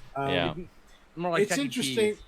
Like, well, really what do you think Five Nights at Freddy's is based on? Right, but it went in different. I know, but the only reason we're getting these movies is because of the popularity of Five Nights at Freddy's. Do we want to talk about the dialogue aspect of this from I don't want to give anything away. Okay. I just want to say that some of those mannerisms. Okay. We talk more about this in the fucking show, by the way. The way he moves, the way he operates, the way he takes his breaks. We were joking around and kind of theorizing that he was like a robot himself. Never mentioned in the movie. It was just a fan theory of ours, but because he's very robotic. I still subscribe to this fan theory. I think it's very possible too. So he's the way it was doing it. So this is like his William Deckard. He's the replicant sent in to deal with other replicants. So I mean, kind of. He's the animatronic Nicolas Cage sent in to deal with the other animatronics. There's some interesting twist that I literally called just as a joke. At the very beginning of the movie. You were saying son of a bitch. You were saying a few weeks ago you do that an annoying amount sometimes. I don't intend to be correct. I just make a joke like, I bet it'd be really funny if this happens. And then an hour later, son of a bitch, I hate being right. Bear in mind, you've watched thousands more movies than the average human, so you may just be subconsciously picking up on the patterns by this point. Oh, I definitely am. You're just. I've watched probably you just get it. Movies in my life. So. Oh my God, Sherlock being so cute. Okay, it was kind of trippy because I saw Tika, Ray's cat, take off down the hall. And then I saw Sherlock walk onto the side of the screen. So at first I thought, how did Tika end up in the screen? But it just kind of freaked me out for a second. My brain is tired because I didn't get a lot of sleep. But it's also late. It's also late. Yeah. Been doing this for 5 hours. Yes. So Willy's Wonderland. It's really good. All the characters you want to die. Yay. all the things you want to happen literally happen in the best way possible. Excellent. Very enjoyable film. Good stuff. Had a great time. I'll probably own it. Maybe double bill that with a rewatch of Banana Splits. I will much say more serious film, but yes. That in terms of the way that it's shot, the cinematography and everything, there's nothing super special about that. It's okay. No. It's okay. Yeah. The location's some of the actors are kind of not good because they spent most of their money on Nicolas Cage and maybe another actor I won't mention. But yes, it's still very good regardless of all those things. And it's all a very fun movie. I think it's 7 out of 10. Pretty fun. All right. Sounds good. Sean will love it. Yeah, I really want to see that one. I watched the trailer and I was like, oh yeah, I need to see this because this looks like my jam. The last thing we want to talk about is Uncanny. It's an anthology film. Oh yeah. With a cat next to it all. This one specifically. Yes. Okay. Sean wants this movie. For Lee, yes. Yes. Oh, you will love this. That's Peter Cushing, actually. That's Peter Cushing, yes. Peter Cushing, yeah. But it's like the cat comes back, but it's the same cat. Right. We were talking about this before, and I was saying, so horror stories kind of like Cat's Eye, yeah. Yeah, it's like Cat's Eye. It's all linked by the cat, yeah. It is very much like Cat's Eye, but it's a much more violent and disturbing version of it. Well, Cat's Eye was like a PG horror, but it was a family-friendly horror. But there are some disturbing elements of Cat's Eye, though. So it's a honestly. post-Amicus film, but it very much feels like an Amicus film because it's by the same producers. Okay. There's a bunch of Amicus films. Yeah. It's basically an Amicus film. Yeah. But so you'll enjoy it. It's really Yeah. it's very much speed. So you should definitely seek that out if you can. It's everyone put it out. The Uncanny. All right. It has the Very feel cool. of like a Hammer movie, not Yeah. necessarily. yeah. Well, the Amicus was A- Diet. Amicus. Yeah. You're gonna call it Diet Hammer? Yeah, it was. Yeah. Amicus. Very good Diet Hammer. Yeah, it is. In terms of the other like And then Tygun was Diet. the Hammer-esque studios, yeah, Amicus was definitely one of the better ones. It also kind of has Tygun. the feel, I would say, of Diet, like diet, a diet. giallo almost. Yeah. There are elements of giallos that I have seen that I felt like were kind of mirrored in this movie. Oh yeah. Maybe they were inspired There's a by giallo giallos. with a black called the Black Cat. There Who's is. dealing with the cat? I've seen that. It's one of Fulci's, isn't it? Lucci Cozi's. Cozi's, not Fulci, I don't think. I don't know. I'm tired. Don't ask me. I swear I saw a Fulci one.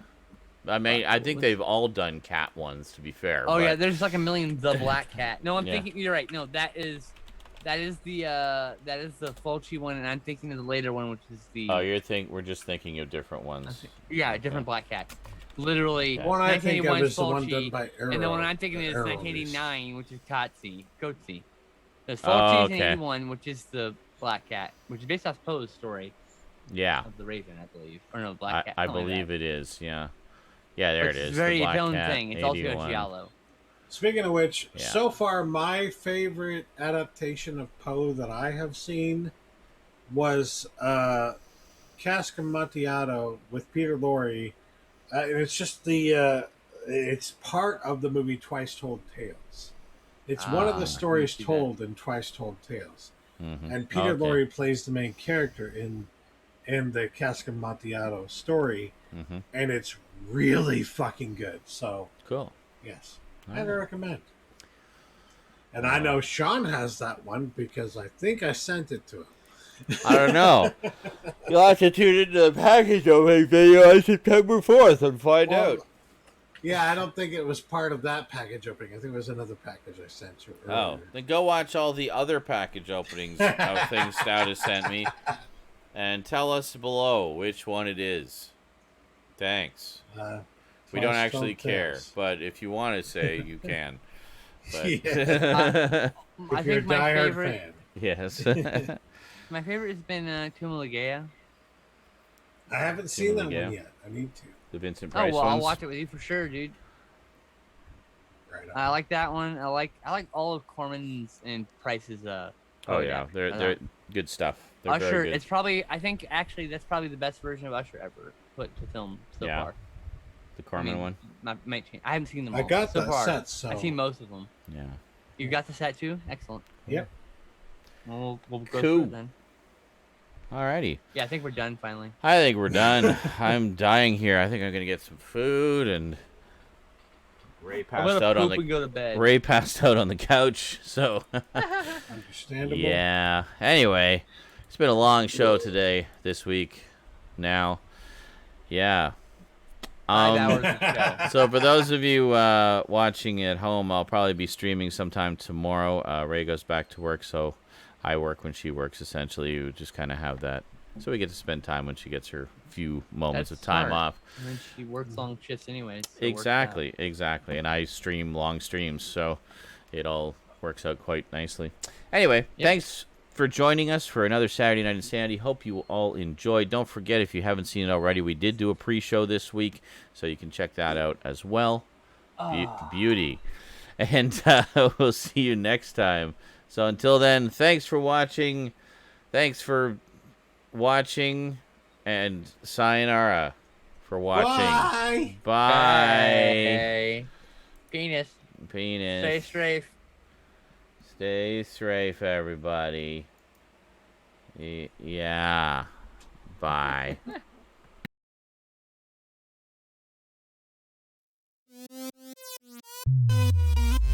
Dormirse en la cama, darse prisa en tu alma, ratoncito en el club, no eloica,